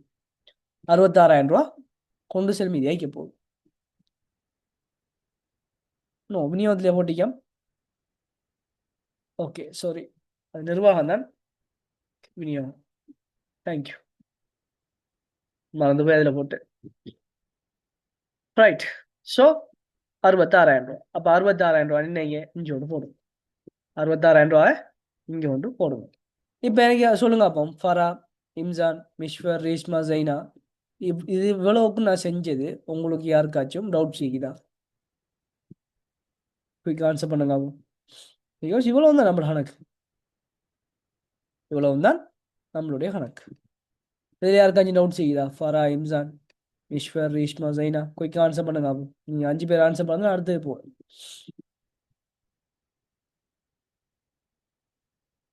Right, good. ஸோ அவ்வளவுதான். அப்போ என்ன செஞ்சிட்டோம்? 5 செம்மியாக்களை முடிச்சிட்டோம். ஓவராலாக கணக்கையே முடிச்சிட்டோம் என்று சொல்லலாம். இந்த 6வது செம்மியாக்களை மட்டும் முடிச்ச மாட்டா கணக்கு முடிச்சு. ரொம்ப ரொம்ப ஈஸியான கணக்கு. எதுலையுமே இன்னைக்கு இந்த செம்மியாக்களை ஒன்றுமே இல்லை. இந்த செம்மியாக்களில் ஒன்றுமே இல்லை. உங்களுக்கு கஷ்டமா இருக்கா? அப்படி கஷ்டமா இருந்துச்சுன்னு சொன்ன என்னங்க? கஷ்டமா இருந்தா இறுதி முடிவு பொருள் இருப்பு எவ்வளோ இருக்கு? 3600 ரூபாய்க்கு. 3600 ரூபாய்க்கு. சரியானே? 3600 ரூபாய்க்கு. அதுக்கேற்ற மாதிரி பார்த்து போனீங்களா? சரி, அதுக்கேற்ற மாதிரி பார்த்து போனீங்களா? சரி. 600 சாரி 400. இப்போ செலவுலையில் எப்படி செய்யுமான்னு சொன்னால் உற்பத்தியோட தொடர்பான பெருமானத்தைன்னு சொல்லிட்டு ரெண்டையும் சேர்த்து மொத்தமாக கூட்டிடும். ஒரு சில எண்ணெய் வாங்கன்னு சொன்னால் கட்டட பெருமானத்தை உற்பத்தி பொறி பெருமானத்தை சொல்லி 4000 கூட்டி போட்டோ திரும்பி உற்பத்தி இறுதிப்போன்னு சொல்லி 400 கழிப்பாங்க. ஸோ அதுவும் ஈஸி தான், அதுவும் சரிதான். புரியுதா? அதுவும் சரிதான், இதுவும் சரிதான். நான் படிப்பிக்கிற எப்படி? நீங்கள் 1008 வேலை செய்ய தேவையில்ல. செய்யறா ஒரு வேலை தான் செய்யணும். ஒரே வேலையில் எல்லாத்தையும் முடிச்சு போகணுக்கான நான் என்ன செய்யன் இப்படி வந்துட்டு சொல்லித்தான் செய்கிறேன். சரிதானே? ஸோ இவ்வளவும் போதும். அடுத்தது பாருங்க. கம்பெனியானது 1/4/2022 கட்டடம் ஒன்றினை பாவனைக்கு 5 வருட உரிமைக்கு கம்பெனியானது 1/4/2025 கட்டிடம் ஒன்றின் பாவனை உரிமையை 5 வருட காலப்பகுதிக்கு அலுவலமாக பயன்படுத்துவது குத்தகை உடன்பாட்டோடு பெற்றுக்கொண்டது. குத்தகை உடன்பாட்டில் பெற்றுக்கொண்டது. இக்கட்டடத்தின் பயன்தரு ஆயுட்காலமானது 25 வருடங்கள் ஆகும். குத்தகை கால முடிவில் இக்கட்டடத்தின் உரிமையானது கம்பெனிக்கு மாற்றப்படாது. 1/4/2022 உள்ளவாறான குத்தகை தவணை கட்டணங்களின் நிகழ்கால பெறுமதி 21,000 காணப்பட்டது. அப்ப குத்தகை தவணை கட்டண நிகழ்கால பெறுமதியா நமக்கு குத்தகை பொறுப்பா காணப்படும். இதை நம்ம ஆல்ரெடி நிறைய கிளாஸ்ல படிச்சுட்டோம். குத்தகை தவணை கட்டணங்களின் நிகழ்கால பெறுமதியா நம்மட குத்தகை பொறுப்பா காணப்படும். லாஸ்டா ஃபைனல் எக்ஸாம்ல எவ்வளவு வந்துச்சு? 2024 நோட்ஸ் ஆக்கெட் வந்துச்சு. குத்தகை உடன்பாட்டின்படி குத்தகை காலம் ஒவ்வொன்றுக்கும் 5 சமனான ஒவ்வொன்றும் 5000 வருடாத தவணை கட்டணம் செலுத்தப்படல் வேண்டும். அப்போ ஒவ்வொரு வருஷமும் 5000 படி 5 வருடங்களுக்கு தவணை கட்டணம் செலுத்தணுமா? முதலாவது தவணை கட்டணமானது 31/3/2023 செலுத்த வேண்டி இருந்தது. எனினும் முதலாவது தவணை கட்டணம் கம்பெனி உரியது செலுத்த தவறியிருந்ததுடன் அத்தொகையானது 30/6/2023 செலுத்தப்பட்டிருந்தது. 30/6/2023 செலுத்தப்பட்டுள்ளது. இப்ப பாருங்க, இங்க என்ன சொல்றான்னு சொன்னா தவணை கட்டணம் செலுத்தல சொல்றாரு. தவணை கட்டணம் செலுத்தலன்னு சொல்றாரு. வளமே செலுத்தின என்னைவாரு அவரே செலுத்தின கொண்டு எங்க வச்சிருப்பாரு. குத்தை கொடுப்பன பரிச்சு மீன் வச்சிருப்பாரு. அப்படி இல்லைன்னா விநியோகத்துக்கு வச்சுப்பாரு. அப்படி நிர்வாகத்துக்கு வச்சிருப்பாரு குத்தை தவணை கட்டணத்தை. அப்படி நிதிக்கிறதுக்கு வச்சுப்பாரு. குத்தை தவணை கட்டணம் அனைத்து நிதிக்கிறது பதிய பொருள்னு சொல்லி வச்சு சீட்டாக்க சொல்லுவாரு. ஆனா இப்ப என்ன செய்யல, அவர் செலுத்தையும் இல்லை பதிவு செய்யவும் இல்லை. அதை பத்தி குத்தை தவணை கட்டணத்தை செலுத்தையும் இல்லை பதிவு செய்யவும் இல்லை. அப்ப நம்ம அதுக்கு பதிவு செஞ்சிட்டோம்டா. சரி, செலுத்தாததுக்கு பதிவு என்ன? செலுத்தலன்னு சொன்னா சென்மதியா வரப்போகுது, பொறுப்பா வரப்போகுது. பொறுப்பா காட்டி போட்டோம், மிச்சத்தை கொண்டு போய் செலவா காட்டணும்டா. சரி, குத்தை வட்டி இவ்வளவு தான். ஓகே, 31/3/2023 மற்றும் 31/3/2024 முடிவடை வருடங்களுக்கான குத்தகை வட்டியானது முறையே 12,80,000 மற்றும் 10,50,000 இருந்தன. இக்குத்தகை தொடர்பில் ஆரம்ப கொடுப்பனவோ அல்லது ஆரம்ப நேர்க்கிரியமோ இல்லை என கருதுக. குத்தகை தவணை கட்டணத்தின் நிகழ்கால பெறுமதி சொத்துப்பாடு உரிமை கணக்கில் வரவு வைக்கப்பட்டும் குத்தகை பொறுப்பு கணக்கில் செலவு வைக்கப்பட்டும் உள்ளது. இக்குத்தகை தொடர்பில் வேற எந்த கணக்கீட்டு பதிவுகளும் மேற்கொள்ளப்படவில்லை. அப்ப தேய்மானமும் செய்யலை. தேய்மானம் செஞ்சிருந்தா என்ன செய்யும்? தேய்மானம் செஞ்சு பதிஞ்சிருந்தா பரிச்சு மீளா தெரியும். அவர் எந்த ஒரு கணக்கீட்டு பதிவும் செய்யலையா? குத்தகையில நிகழ்கால பெறுமதியை சொத்து பயன்படுத்துவோமேட தவணை கட்டணத்தின் நிகழ்கால பெறுமதியை சொத்து பயன்படுத்த உரிமை கணக்கில் வரவுலையும் குத்தகை பொறுப்பு கணக்கில் செலவுலையும் மட்டுமே செய்ய வேற எதுவுமே அவர் செய்யலை. அப்போ நம்ம தான் அதுக்கெல்லாம் செய்யணும். அப்போ முதலாவது ஓடவங்க முதலாவது இதுக்கு தேய்மானத்தை கணிச்சு பதிவு செய்யணும். தேய்மானத்தை கணிச்சு பதிவு செய்யணும். ஸோ முதலாவது வாங்க ஆரம்ப மீது பூஜ்ஜியம். சேர்ப்பனவுல ஆரம்ப வைப்பு இல்லை. குத்தகை பொறுப்பு 21,000 நேர்கிரேவி இல்லைன்னா அவரை சொல்லிட்டார். அப்ப எவ்வளவு வரப்போகுது? 21,000 வரப்போகுது.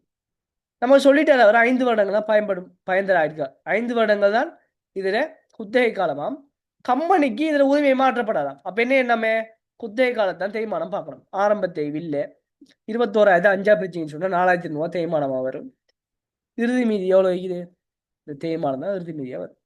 ஸோ கொண்டு செல் மீதி 21,000 4,200 கழிச்சிங்கன்னா 16,800 ஆகிக்கும். 16,800 எங்க இருக்கும்? அப்படி என்னங்க கையோட இந்த தேய்மானத்தை கொண்டு என்ன செய்யுங்க, இங்க வந்து நிர்வாக செலவுக்குள்ள சொத்துப்பாவனை உரிமை தேவை எவ்வளவாம்? 4,200. அப்படியே கையோட இங்க வாங்க, வந்துட்டு தேய்மான சொத்து பாவனை தேய்வண்டு கொடுங்க. எவ்வளவாம்? 4,200. அதே போல ஆதனம் பொறி தேய் எவ்வளவு? மொத்த தேவை எவ்வளவு? ஆதனம் பொறி மாத்திர 8,400. 8,400. 8,400 அவ்வளவுதான். இப்ப சிலர் கேட்கலாம், சார் இதுல வந்துட்டு இந்த உற்பத்தி பொருளை விற்பனை கிரியது போதே, அதால வந்துட்டு நம்ம இதை இந்த 8,400 கழிக்கலாம்னு கேட்கலாம். ஏண்டா உற்பத்தி பொருளை செய்வா இருந்தாலும் என்னையா இருந்தாலும் உற்பத்தி பொருளை செய்வ எங்க போகுது? விற்பனை கிரியத்துக்கு தான் போகுது. விற்பனை கிரிய ஒரு செலவு தானே.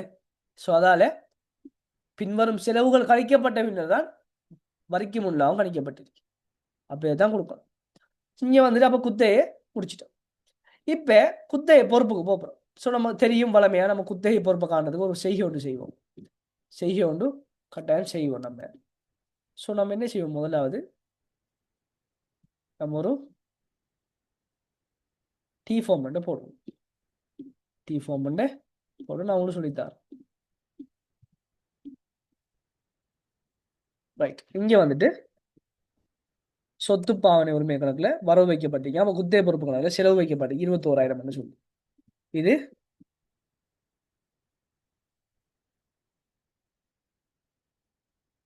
குத்தகை பொறுப்பு கணக்கு ரூபா 3 செய்வோம்.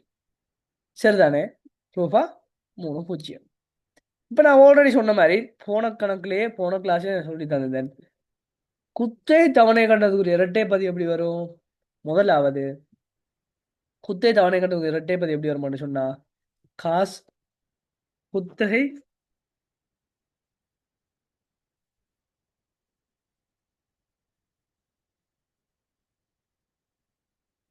பொறுப்பு கணக்கு வரவு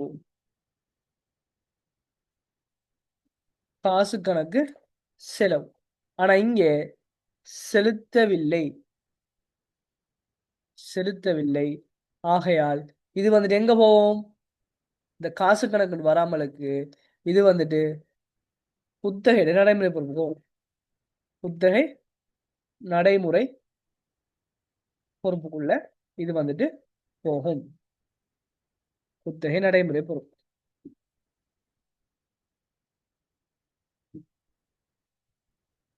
குத்தகை நடைமுறை பொறுப்பு இதுக்குள்ள போகும். இது குத்தகை செலுத்தினா பதிவு. இது செலுத்தல, அதுக்கான எப்படி போட்டு காட்டும், புரியுதா? குத்தகை வட்டிக்குரிய பதிவு, குத்தகை வட்டி கணக்கு வரவு, குத்தகை வட்டி கணக்கு வரவு, குத்தகை பொறுப்பு கணக்கு செலவு, குத்தகை பொறுப்பு கணக்கு செலவு.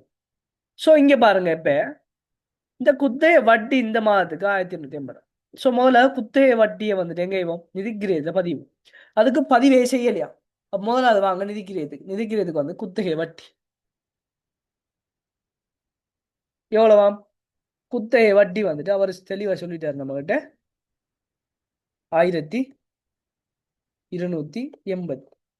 1,180. ஸோ நான் ஆல்ரெடி சொன்ன மாதிரி இங்க குத்தகை கணக்கு வாங்க, நம்ம குத்தகை கணக்கு வாங்க வந்து வட்டி 1,280. 1,280. சரிதானே? இப்ப பாருங்க, நமக்கு இங்கே தவணை கட்டணம் செலுத்திருக்கா? தவணை கட்டணம் செலுத்த தவணை கட்டணம் செலுத்தல. தவணை கட்டணம் செலுத்தபடியா நம்ம என்ன செய்யணும்? அந்த தொகையை நடைமுறை பொறுப்புல காட்டணும்ல. சரி, அப்ப குத்தகை கடன் கொடுத்தோர் CL காட்டணும்ல. சரி, எவ்வளவு? 5000. எவ்வளோ? 5000. புரியுதா? சிலர் வந்துட்டு வட்டியை பாறையாகவும் காட்டுவாங்க. ஸோ அப்படி காட்டுறது தேவையில்ல, நீங்கள் மொத்தமாக காட்டலாம், அது இஷ்யூ இல்லை. புரியுதா? அப்படின்னாலும் பிரச்சனை, நீங்கள் காட்டலாம். அப்படின்னாலும் பிரச்சனை, நீங்கள் காட்டலாம். நான் இப்படி காட்டுறேன். காட்டிட்டு நம்ம என்ன செய்வோம்? நம்ம என்ன நடைமுறை பொறுப்பு காணணும், கணிக்கல. 22,800. 22,800. இதுல இருந்து இறுதி பொறுப்பு எடுக்க போறோம். முதல்ல அது நம்ம ப்ரோசஸ் தான். இறுதி பொறுப்பு எடுக்க போறோம். 17,280. 17,280. ஸோ இப்போ இங்கே வாங்க. 17,280. NCL இறுதி பொறுப்பு எவ்வளோ? 17,280. அடுத்த ஆண்டுக்காக தவணை கண்ணை எவ்வளோ? 5000. அதுல இருந்து அடுத்த ஆண்டுக்குரிய வட்டி எவ்வளோ? 1055. 1055. ஸோ கணிச்சிங்கன்னு சொன்னா உங்களுக்கு எவ்வளோ வரும்? இங்கே நடைமுறை பொறுப்பு வந்து 3,945 வரும். அதே போல நடைமுறை பொறுப்பு 3,945 வரும். அதே போல இங்கே இதுல 17,280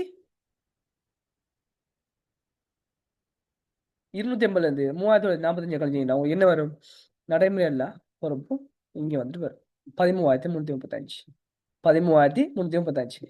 இப்ப இங்க நடைமுறை பொறுப்பா இதை நம்ம காட்ட முடியாது. ஏன் என்று சொன்ன பிள்ளைகள், இங்க வந்துட்டு தவணை கட்டணம் இருக்குது. தவணை கட்டணம் இருக்குது. அப்ப என்ன செய்யணும்? இங்க சென்ற ஆண்டு குத்தகை பொறுப்பு, சென்ற ஆண்டுக்குரிய குத்தகை பொறுப்பு, இதை நம்ம என்ன செய்யணும்? இங்க வந்து காட்டணும். அது எவ்வளவு வரும்? நல்லா பாருங்க. அப்போ அது வந்து கணிக்கிறேன்னு சொன்னா 5000 இருந்து இந்த ஆண்டுக்கான வட்டி எவ்வளவு? 1280. சென்ற ஆண்டுல நடைமுறை ஆண்டுக்கான.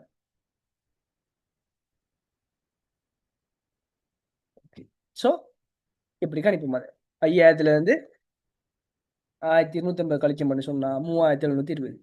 3720 அது காணப்படும்.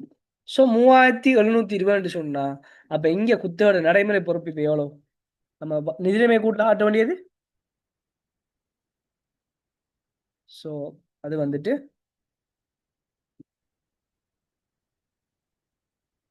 இந்த தொகை 7665. 7665. ஸோ 7665 இதுன்னு சொன்னா அப்ப இந்த 1180 என்னது? குத்தகை வட்டி. குத்தகை வட்டி. அப்ப குத்தகை கணக்கு வந்து 17,335. அதே போல இங்க வந்துட்டு பாத்தீங்கன்னா 7,665. அதே போல குத்தகை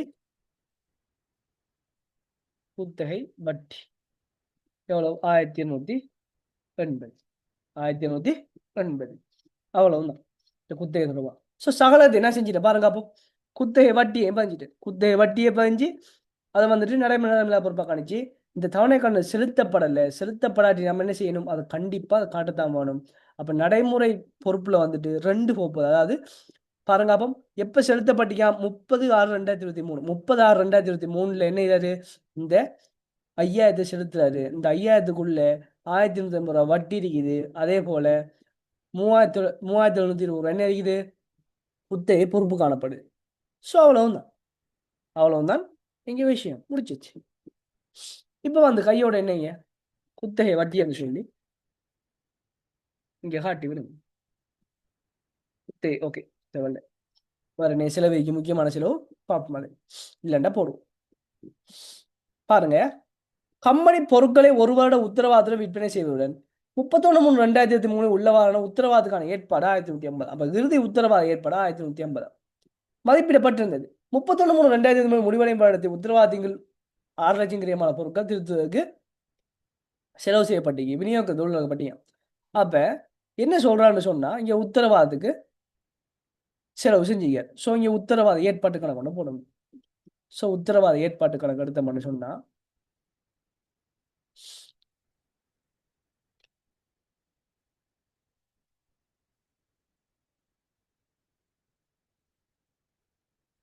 ஏற்பாட்டு கணக்கு, உத்தரவாத ஏற்பாட்டு கணக்கு நாங்க என்ன செய்வோம்? ரூபாயத்துல அதையும் செய்வோம். இங்க ஆரம்ப ஏற்பாடு மீதி வந்தது பாருங்க. அப்ப பரிச்சை மீது ஆரம்ப ஏற்பாடு எவ்வளவு வைக்கணும்னு சொல்லி ஆரம்ப ஏற்பாடு 800. ஆரம்ப ஏற்பாடு 800. ஆரம்ப ஏற்பாடு 800. நமக்கு இறுதி ஏற்பாடு சரியா? இறுதி ஏற்பாடு நமக்கு தெரியாது. சரிதானே? சாரி, இறுதி ஏற்பாடு தந்திக்கார் அவர். இறுதி ஏற்பாடு தந்திக்கார் 1150. ஸோ என்னங்க இறுதி ஏற்பாடு 1150 தந்துட்டாரு. அதே போல செலுத்திய உத்தரவாத செலவு 6 லட்சம் பிரிக்கும். செலுத்திய உத்தரவாத செலவு 6 லட்சம். அதுக்கு பதிவு என்ன? காசு கணக்கு வரவு, சாரி காசு கணக்கு செலவு, உத்தரவாத ஏற்பாட்டு கணக்கு வரவு. உத்தரவாத ஏற்பாட்டு கணக்கு வரவு. ஸோ இங்கே காசுன்னு சொல்லி போட்டுட்டு என்னங்க அந்த 600 போட்டு விடுங்க. போட்டு விட்டுட்டு அப்ப காசு கணக்கு செலவு உத்தரவாத ஏற்பாடு கணக்கு வரவு தானே.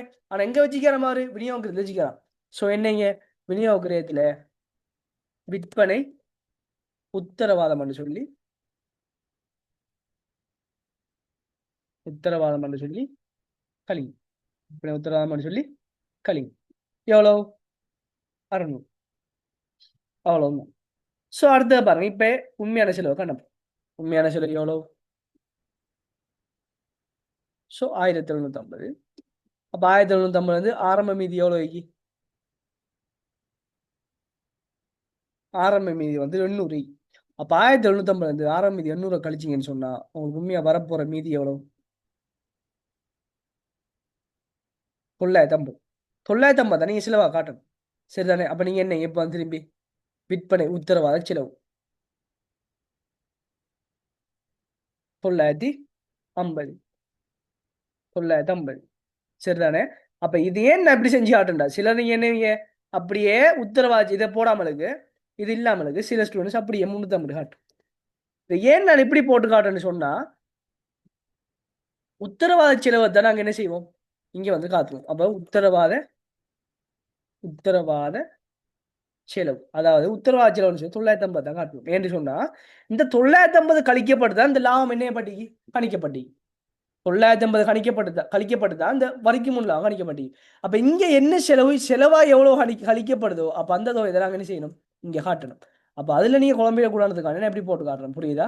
ஸோ அவ்வளவுதான். இப்ப பாருங்க உத்தரவாத ஏற்பாடு இறுதி மீதி எவ்வளவு 1150. அது அப்படியே இங்க நிதிநிலைமை கூட்டுக்கு வந்து என்னங்க விற்பனை உத்தரவாத ஏற்பாடு 1150. அவ்வளவுதான். 1150. அவ்வளவுதான். வேற ஒண்ணும் இல்லை. ஸோ அடுத்த பாருங்க பரிச்சை மீதி காட்டப்பட்ட செலுத்திய வருமான வரியானது முன்னே வருடத்துக்காக செலுத்திய 4,50,000 நடைமுறை வருடத்தின் முதல் 3 காலாண்டுக்காக செலுத்திய வரியை உள்ளடக்கியுள்ளது. 31/3/2023 முடிவடையும் வருடத்துக்கான மொத்த வருமான வரி பொறுப்பு 8 லட்சமாக மதிப்பிடப்பட்டது. 8 லட்சமாக மதிப்பிடப்பட்டிருந்தது. அவ்வளவுதான். ஸோ இங்க வாங்க வருமான வரி சீராக்கத்துக்கு வாங்க. வருமான வரி சீராக்கத்துல மொத்த வரி பொறுப்பு 8 லட்சமா. மொத்த வரி பொறுப்பு 8 லட்சமா. ஸோ ஆண்டுக்கான வரி 8 லட்சம். ஆண்டுக்கான வரி 8 லட்சம். ஸோ ஆண்டுக்கான வரி 8 லட்சம் சொன்னா சென்ற ஆண்டுக்காக செலுத்தினது 4,50,000. அப்ப சென்ற ஆண்டுக்கான வரி ஏற்பாட்டை பாருங்க. அப்போ 3,50,000. அப்ப 3,50,000 ஏற்பாடு இது 4,50,000 செலுத்திக்கின்ற வரி குறை என்று சொன்னா கூட்டணும் 100 ரூபாய். இப்ப எவ்வளவு வரப்போகுது நமக்கு வரி செலவு 9,000 வரப்போகுது. அப்ப முதல்ல அதாவது கொண்டு என்னங்க இங்க வந்து காட்டு 9,000 காட்டியாச்சு. இப்ப என்ன போறோம் வரி பொறுப்பை கண்டுபிடிக்க போறோம். வரி பொறுப்புக்கு நாங்க என்ன செய்ய போறோம் ஆண்டுக்கான வரி எவ்வளவு 800. சென்ற ஆண்டுக்கு செலுத்திய வரி எவ்வளவு செலுத்திய ஆண்டு வரி எவ்வளவு அதை பார்க்கணும். பாருங்க அப்ப இப்ப செலுத்திய வருமான வரியை பார்ப்போம். செலுத்திய வருமான வரியை பாருங்க 1100. 1100. இந்த 1100ல சென்ற ஆண்டு காசு செலுத்தினது 450. சென்ற ஆண்டு காசு செலுத்தினது 450 போனா அப்ப இந்த ஆண்டு காசு எவ்வளவு செலுத்திருக்கோம் 1100ல இருந்து 450. சரி,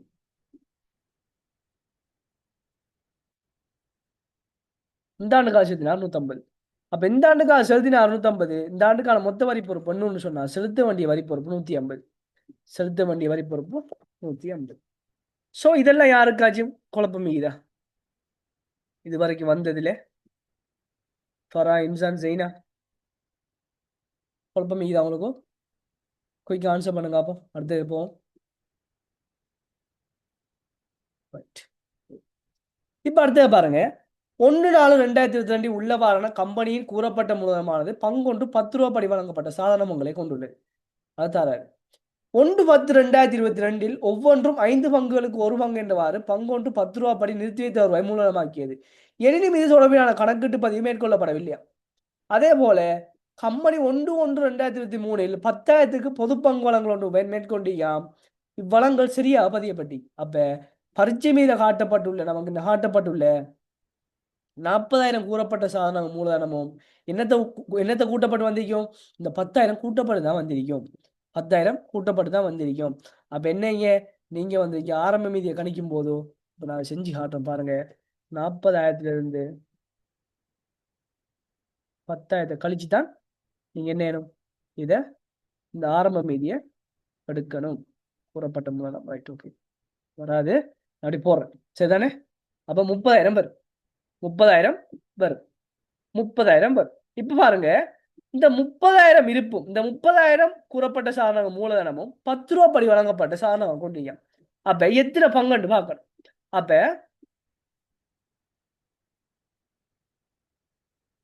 மொத்த மூலதனம் 30,000 ஆயிரம். 30,000 ஆயிரம் சரிதானே.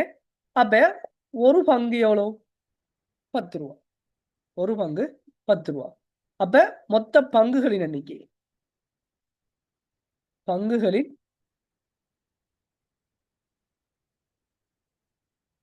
எண்ணிக்கை, மொத்த பங்குகள் எண்ணிக்கையை பார்த்தீங்கன்னு சொன்னா எவ்வளவு வருமாங்க. அப்ப இங்க 3,000 10ஆ பிரிச்சிங்கன்னு சொன்னா உங்களுக்கு 3,000 பங்கு வரப்போகுது. 3,000 பங்கு வரப்போகுது.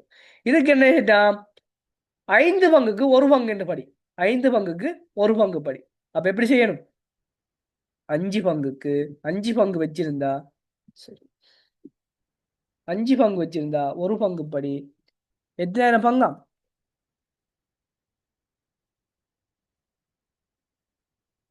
3,000 பங்கு. எப்படி கண்டீங்கன்னு சொன்னா எத்தனை பங்கு வழங்க போன்னு வரும். அப்ப இந்த 3,000த்தையும் நம்ம கண்டம் என்று சொன்னா 6 லட்சம் பங்குகள், சாரி 6 லட்சம் பங்குகள் இங்க ஒதுக்கத்தை மூலதனமாக்கல் சொல்லி என்ன போகுது, இங்க வந்துட்டு வர போகுது, இங்க வந்துட்டு வரப்போகுது. அப்ப 6 லட்சம் பங்குன்னு சொன்னா அந்த பங்குட விலை எவ்வளவு பாருங்க. அப்ப ஒதுக்கத்தை மூலதனமாக்கல் பங்குகள் எத்தனை லட்சமா, 6 லட்சம். 6 லட்சம் பங்கா. அப்ப ஒரு பங்கு விலை, ஒரு பங்கு விலை 10 ரூபா படியா, ஒரு பங்கு விலை 10 ரூபா படியா பாருங்க. அப்போ 10 ரூபா படி, 10 ரூபா படின்னு சொன்னா மொத்த மூலதனமாக்கல் பெறுமதி, மொத்த மூலதனமாக்கல் பெறுமதி இங்க வந்துட்டு. அப்ப இது ரெண்டையும் பெருக்க வரதா இங்க போகும் 6,000. சோ அந்த 6,000 நீங்க என்ன செய்யணும், இங்க நிறுத்தி வைத்து வர பயன்படுத்தி மூலதனமாக்குறாங்களாம். அப்ப ஒதுக்கத்தை மூலதன மாக்கல் என்று சொல்லிட்டு இங்க 6,000 கழிச்சிட்டு இங்க அந்த 6,000 கூட்டி விடுங்க. இங்க அந்த 6,000 கூட்டி விடுங்க. கூட்டி விட்டா இங்க மொத்தம் என்ன செய்யும், அதுக்கேற்ற மாதிரி மாறிடும்.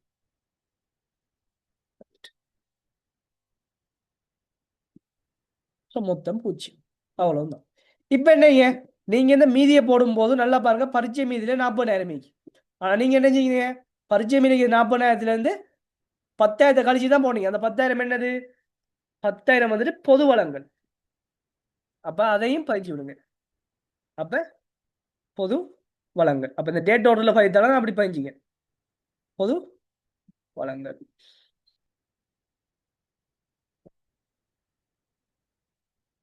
பொது வளங்கள், பொது வளங்கள் 10,000 அப்படியே பதிஞ்சு விட்டீங்கன்னா சரி. பொது வளங்கள் 10,000. ஸோ அவ்வளவுதான் இதுல பதிவு, அவ்வளவுதான்.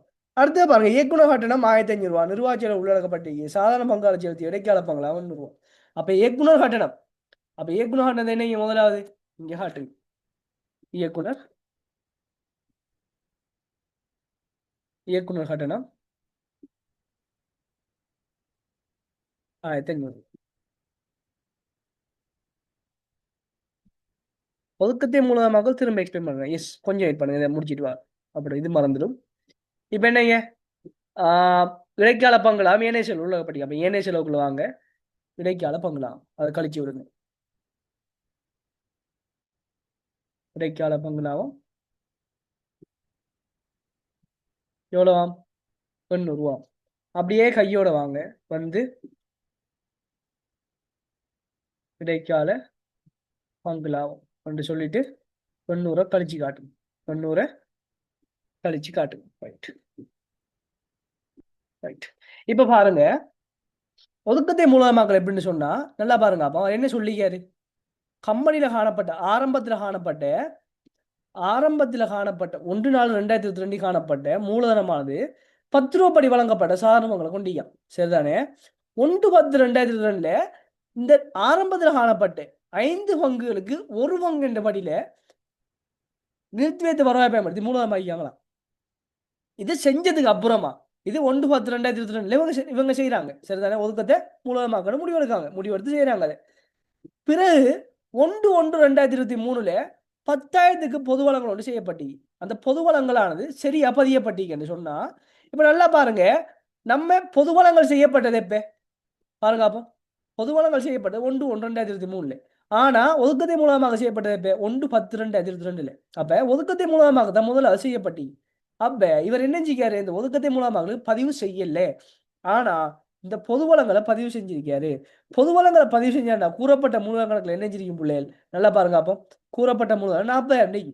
இங்க 31/3/2023 பரிச்சயம். அப்ப இங்க டேட் இப்ப இப்படி டேட் வந்துட்டு 1/4/2022 அப்படின்னு மென்ஷன் பண்ணி தராட்டி இது இறுதி மீதி அர்த்தம்.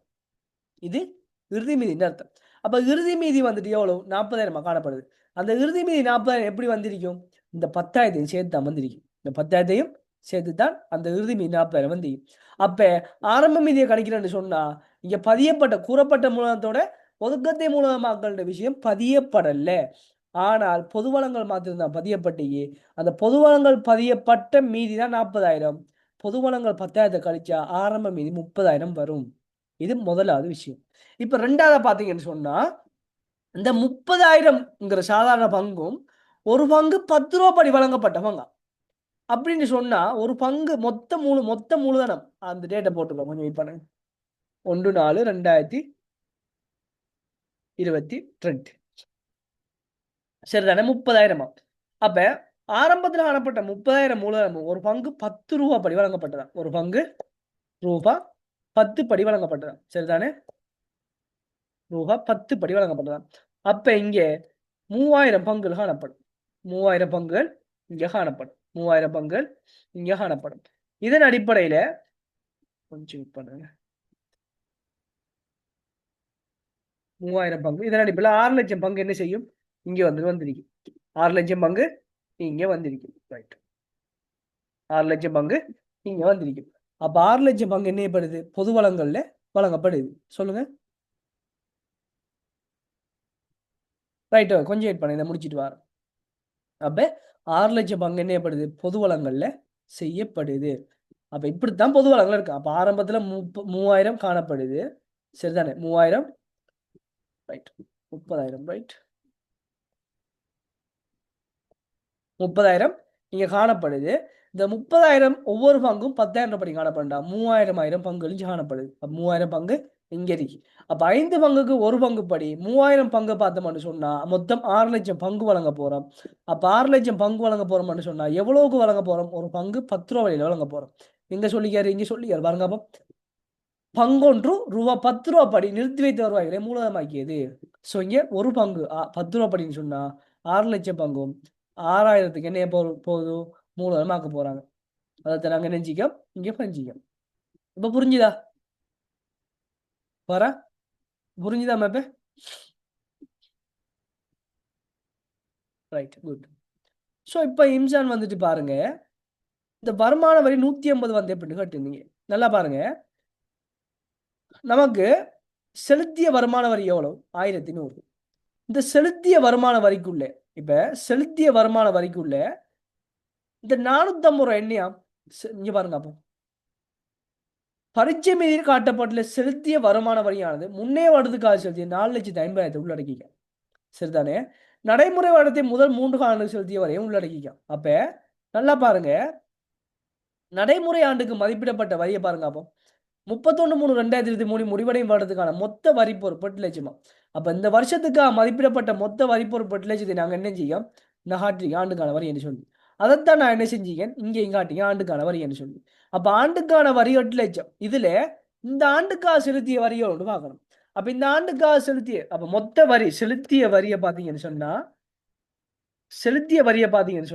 நல்லா பாருங்க 1100. இதுல சென்ற ஆண்டுக்காக செலுத்தியது 450. அப்ப நம்முடைய ஆண்டு நடைமுறை ஆண்டுக்கு செலுத்தியது எவ்வளவு இதை பார்க்கணும். முதல்ல 650. அப்ப நடைமுறை ஆண்டுக்கு 650 செலுத்திருக்கோம். ஆண்டுக்கான வரி நடைமுறை ஆண்டு வரி எவ்வளவு 8 லட்சம். அப்ப செலுத்த வேண்டிய வரியை வந்து பார்க்கணும்.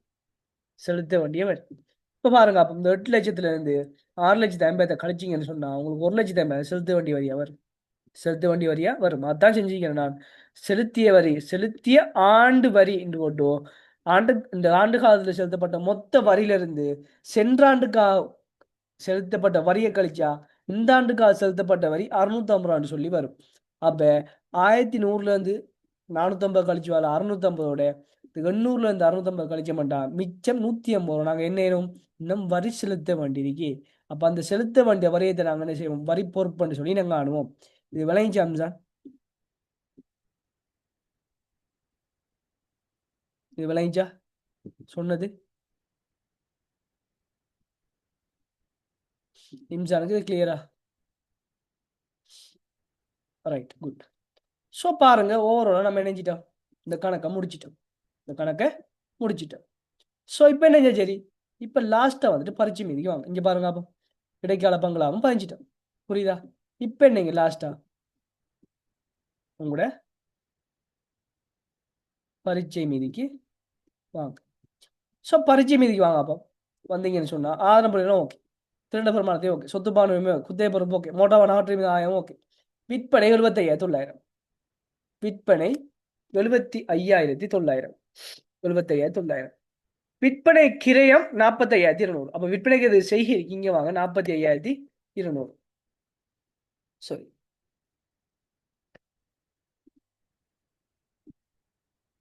45,200. அடுத்தது பாருங்க இருப்பு மூலப்பொருள் இருப்பு 600. அப்ப இங்க இருப்போட குறிப்புக்கு வாங்க. மூலப்பொருள் இருப்பு எவ்வளவு இங்க 600. மூலப்பொருள் இருப்பு 600. முடிவு பொருள் இருப்பு 3,200 சந்திக்காங்க. நம்ம அந்த 3,200 எவ்வளவு கூட்டினோம் 600 கூட்டினோம். 3,200 பிளஸ் 600 பாத்தீங்கன்னு சொன்னா 4,200 உங்களுக்கு என்ன வரும் இருப்பா வரும். அப்படியே கையோடைய முடிச்சு கொண்டு என்ன செய்யுங்க இந்த இருப்பு வந்து போட்டு விடுங்க. அப்படியே மறந்துச்சுன்னு சொன்னா எல்லாமே பூஜ்ஜியத்தால பிரிங்க போயிடும். புரியுதா? அப்ப இருப்பு 4,800. அப்ப இருப்பு 4,100. இதை நீங்க என்னைய குறிப்பு 4ல காட்டுங்க. குறிப்பு இலக்கம் 4ன்னு சொல்லி காட்டுங்க. அப்ப இங்க வந்துட்டு மறக்காமலுக்கு குறிப்பு இலக்கம் 4ன்னு சொல்லி கண்டிப்பா போட்டுக்கொள்ளுங்க. இப்ப அடுத்து பாருங்க. அப்போ ஏனைய வருமானங்கள் 2,200. அப்ப ஏனைய வருமானங்கள்ல செய்கைக்கு வாங்க 2,200.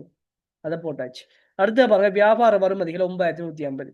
வியாபார வருமதிகள் 9,150. இதுக்கு எந்த ஒரு செய்கையும் குறிப்பும் இல்லை. வியாபார கொடுக்குமதி 6,500. அதே மாதிரி வந்து வியாபார கொடுக்குமதிகள் 6,500. அதை போட்டாச்சு. அடுத்த பாருங்க காசுக்கு சமனானையும் 300. அப்ப காசு சமனானையும் 300. ரைட். அடுத்த பாருங்க கூறப்பட்ட மூலம் பதிஞ்சிட்டேன். ஆரம்ப நிறுத்தி தருவாய் 24,000. அதை வந்து என்னங்க இங்க வந்துட்டு பாருங்க நிறுத்தி தருவாய் 24,000. ரைட், 24,000. இங்க மீள்மையீட்டு ஊக்கம் எதுவுமே இல்லை தரல. அவரு இந்த ஆண்டு மீள்மையீடு செய்யப்படல. விநியோக கிரியம் 8,900. அவ இங்க வாங்கினால விநியோக கிரியத்துக்கு வந்து 8,900. 8,900. ரைட். ஸோ அடுத்த பாருங்க நிர்வாக செலவு 7,500. நிர்வாக செலவு மீதி வந்துட்டு 7,500. அடுத்த ஏனைய செலவு பாருங்க 1,000. ஏனைய செலவு மீதி வந்துட்டு 1,000 காணப்படுது. நிதிக்கிரியத்தை பாருங்க 500 காணப்படுது. நிதிக்கிரியம் மீதி வந்துட்டு 500.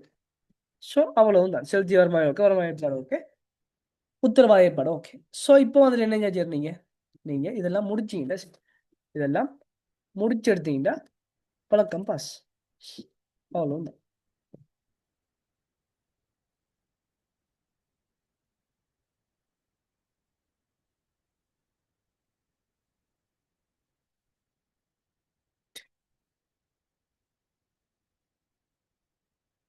ஸோ 50,600 வரப்போகுது விற்பனை கிரியம். விற்பனை கிரியம் 50,600 வரப்போகுது. அதே போல மொத்த வருமானம் சாரி ஏனைய வருமானம் வந்துட்டு 2,800 வரப்போகுது. 2,800 வரப்போகுது. அதே போல இங்க நிர்வாக செலவு பார்த்தீங்கன்னு சொன்னா சாரி விநியோக கிரியத்தை பார்த்தீங்கன்னு சொன்னா இங்க 10,250 வரப்போகுது. விநியோக கிரியம் 10,250 ரூபா. அதே போல் நிர்வாக செலவு பார்த்தீங்கன்னு சொன்னா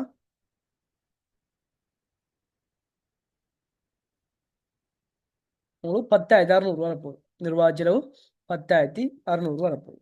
அதே போல ஏனைய செலவு பார்த்தீங்கன்னு சொன்னா எவ்வளோ வரப்போகுது? 200 மைனஸ்ல வரப்போகுது. ஏனைய செலவு 200 மைனஸா? சரிதானே? ஓகே ரைட் ரைட் சாரி நம்ம இங்கே கூட்டலியே. Okay okay. ஸோ ஏனைய செலவு உங்களுக்கு 800 வரும். ஏனைய செலவு 800 வரும். ஸோ ஏனைய செலவு 800. நிதிக்கிரயம் வந்துட்டு எவ்வளோ வரும்? 1,780 வரும். ஸோ இதெல்லாம் கழிக்க வர்றது அவங்களுக்கு என்ன வரும்?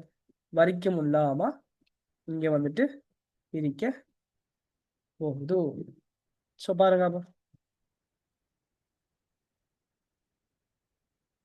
எவ்வளோ வரிக்கும் இல்லாமல் 4,670. அதுலேருந்து வருமான வரியை கழிக்க வர்றது உங்களுக்கு எவ்வளோ வரும்? 3,770 ஆண்டுக்கான லாபம் வரும். இந்த 3,770 தான் இங்கே ஏனைய முற்றுமணி வருமானம் ஒன்றும் இல்லை. அப்போ மொத்த முற்றுமணி வருமானமாக வரும். அதே அப்படியே கொண்டு வாங்க. கொண்டு வந்தீங்க மொத்த முற்றுமடங்கிய வருமானம். மொத்த முற்றுமடங்கிய வருமானம் ரைட் எவ்வளவா? 3,770. 3,770. ஸோ 3,770 பாருங்க அப்ப இப்ப ரைட் 3,770 எதுவுமே இல்லை. ஓகே இது நமக்கு தேவையே இல்லை பொதுவாக. ரைட் இந்த குளத்தை அப்படியே இங்கே அடிச்சிடுவோம்.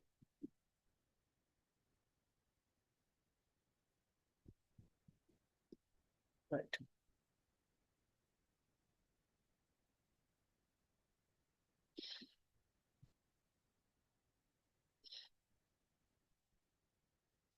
ரைட். ஸோ பார்த்தோம்னு சொன்னப்ப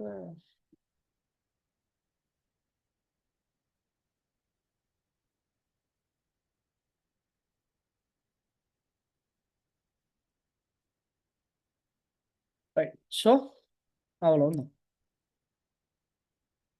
அப்ப பார்த்தீங்கன்னு சொன்னா இங்க வந்துட்டு நமக்கு என்ன வரப்போகுது? தொகை வந்துட்டு கொஞ்சம் பண்ணும் கால்குலேஷன்ல மாட்டு இருந்தால் அது பெரிய பிரச்சனை ஆயிடும். ரைட்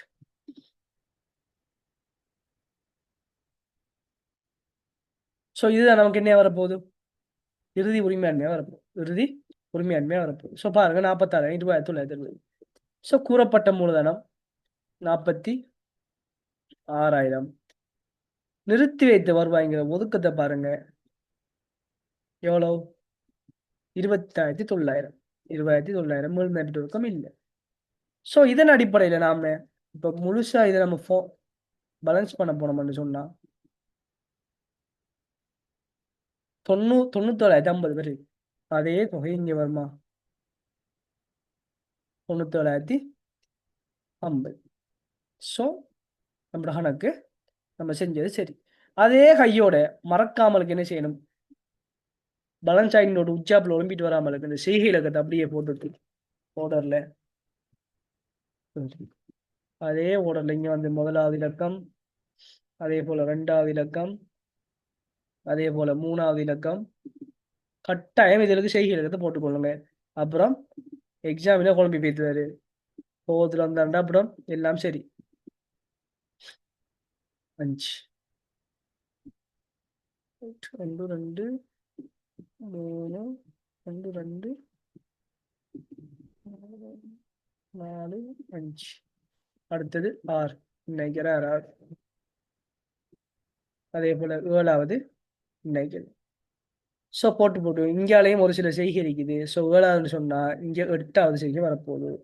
புத்தக பொறுப்புக்கு 8, இதுக்கு 9, வருமான வரி பொறுப்புக்கு 10. அப்ப என்ன சொல்லுங்க? இங்க வந்துட்டு 8 9 அதே போல 10. ஸோ அவ்வளவுதான் நம்மளுடைய வேலை. ஸோ ஃபைனலி நம்மளோட கணக்கு ஓவராலாக கம்ப்ளீட். ஸோ பாருங்க அப்போ சரியா ஆர்டர் பண்ணி செய்யப்பட்டு சரியா ஆர்டர் பண்ணி செய்யப்பட்டு சகல விடயங்களும் முடிக்கப்பட்டு குறிப்பிலக்கம் 2 போட்டு குறிப்பிலக்கம் 3 போட்டு குறிப்பிலக்கம் 4 போட்டு அந்த குறிப்பிலக்கங்கள் இங்கே உள்ளுக்கு போடுபட்டு இங்கே செய்கை இலக்கங்கள் சரியா போடுபட்டு இங்கே செய்கை இலக்கங்கள் சரியா போடுபட்டு நம்ம என்ன செய்யும் கணக்கை சரியா செஞ்சிக்கோம் 4 செலவுகள் உள்ளடங்களாக செலவை உள்ளடக்கி. ஸோ இது கிளியரா எல்லாருக்கும்? இப்போ சொல்லுங்க அப்போ இந்த கொஷனில் வந்துட்டு இது டஃப்பான கொஷின் சொன்னா யாரும் நீங்கள் ஒத்துக்கொள்வீங்களா அந்த கொஷின் டஃப்னு சொல்லி? ஃபரா, ஜெய்னா, கொஷின் இப்போ சொல்லுங்க அப்போ இதில் குறைஞ்சது 35 மார்க்ஸ் எடுக்கக்கூடிய மாதிரி கொஷின் தானே இது. 5வது மட்டும் தான் கொஞ்சம் பிரச்சனை. ஆனால் அந்த 5வது விடுங்களேன், அது 5வது மொத்தமாக விட்டாலும் கூட இது ரெண்டையும் கழிக்கிறதுக்கு ஒரு 2 மார்க்ஸ், இதை சேர்க்கறதுக்கு ஒரு மார்க்ஸ் 3 மார்க்ஸ், அதோட இதை சேர்க்கறதுக்கு ஒரு 2 மார்க்ஸ், 5 மார்க்ஸ் தான் போகும். 5 மார்க்ஸ் தான் போகும். தெளிவாக படித்த உள்ள இவ்வளோ இந்த சேர்ப்பனவுக்கும் தேய்மானம் வர மாட்டா. அப்போ தேய்மானம் 25 கழிச்சு 4000 எடுத்துச்சுன்னு சொன்னால் அந்த தேய்மானம் கணிச்சதுக்கு அந்த பிள்ளைக்கு என்ன செய்யும்? ஒரு 2 மார்க்ஸ் கட்டாயம் போகும். அந்த தேய்மானத்தை காட்டு தெரியாட்டி பிரச்சனை இல்லை. குறைஞ்சி குறைஞ்சி ஒரு 35 30 மார்க்ஸ் இந்த பேப்பரில் எடுக்கக்கூடிய மாதிரி சொல்லி. ஸோ கஷ்டம் அண்டில் புரியுதா? கிளியரா எல்லாருக்கும்? இந்த குரூப்ல போட்டு விடையா?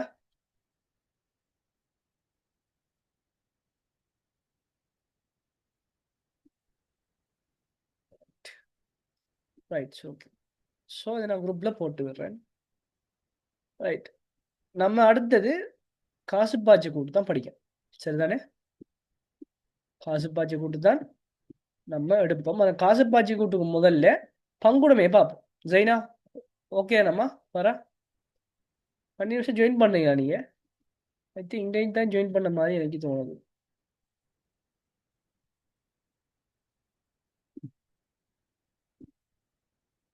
நீங்க ஜெய்னா எதை பார்ப்போம்?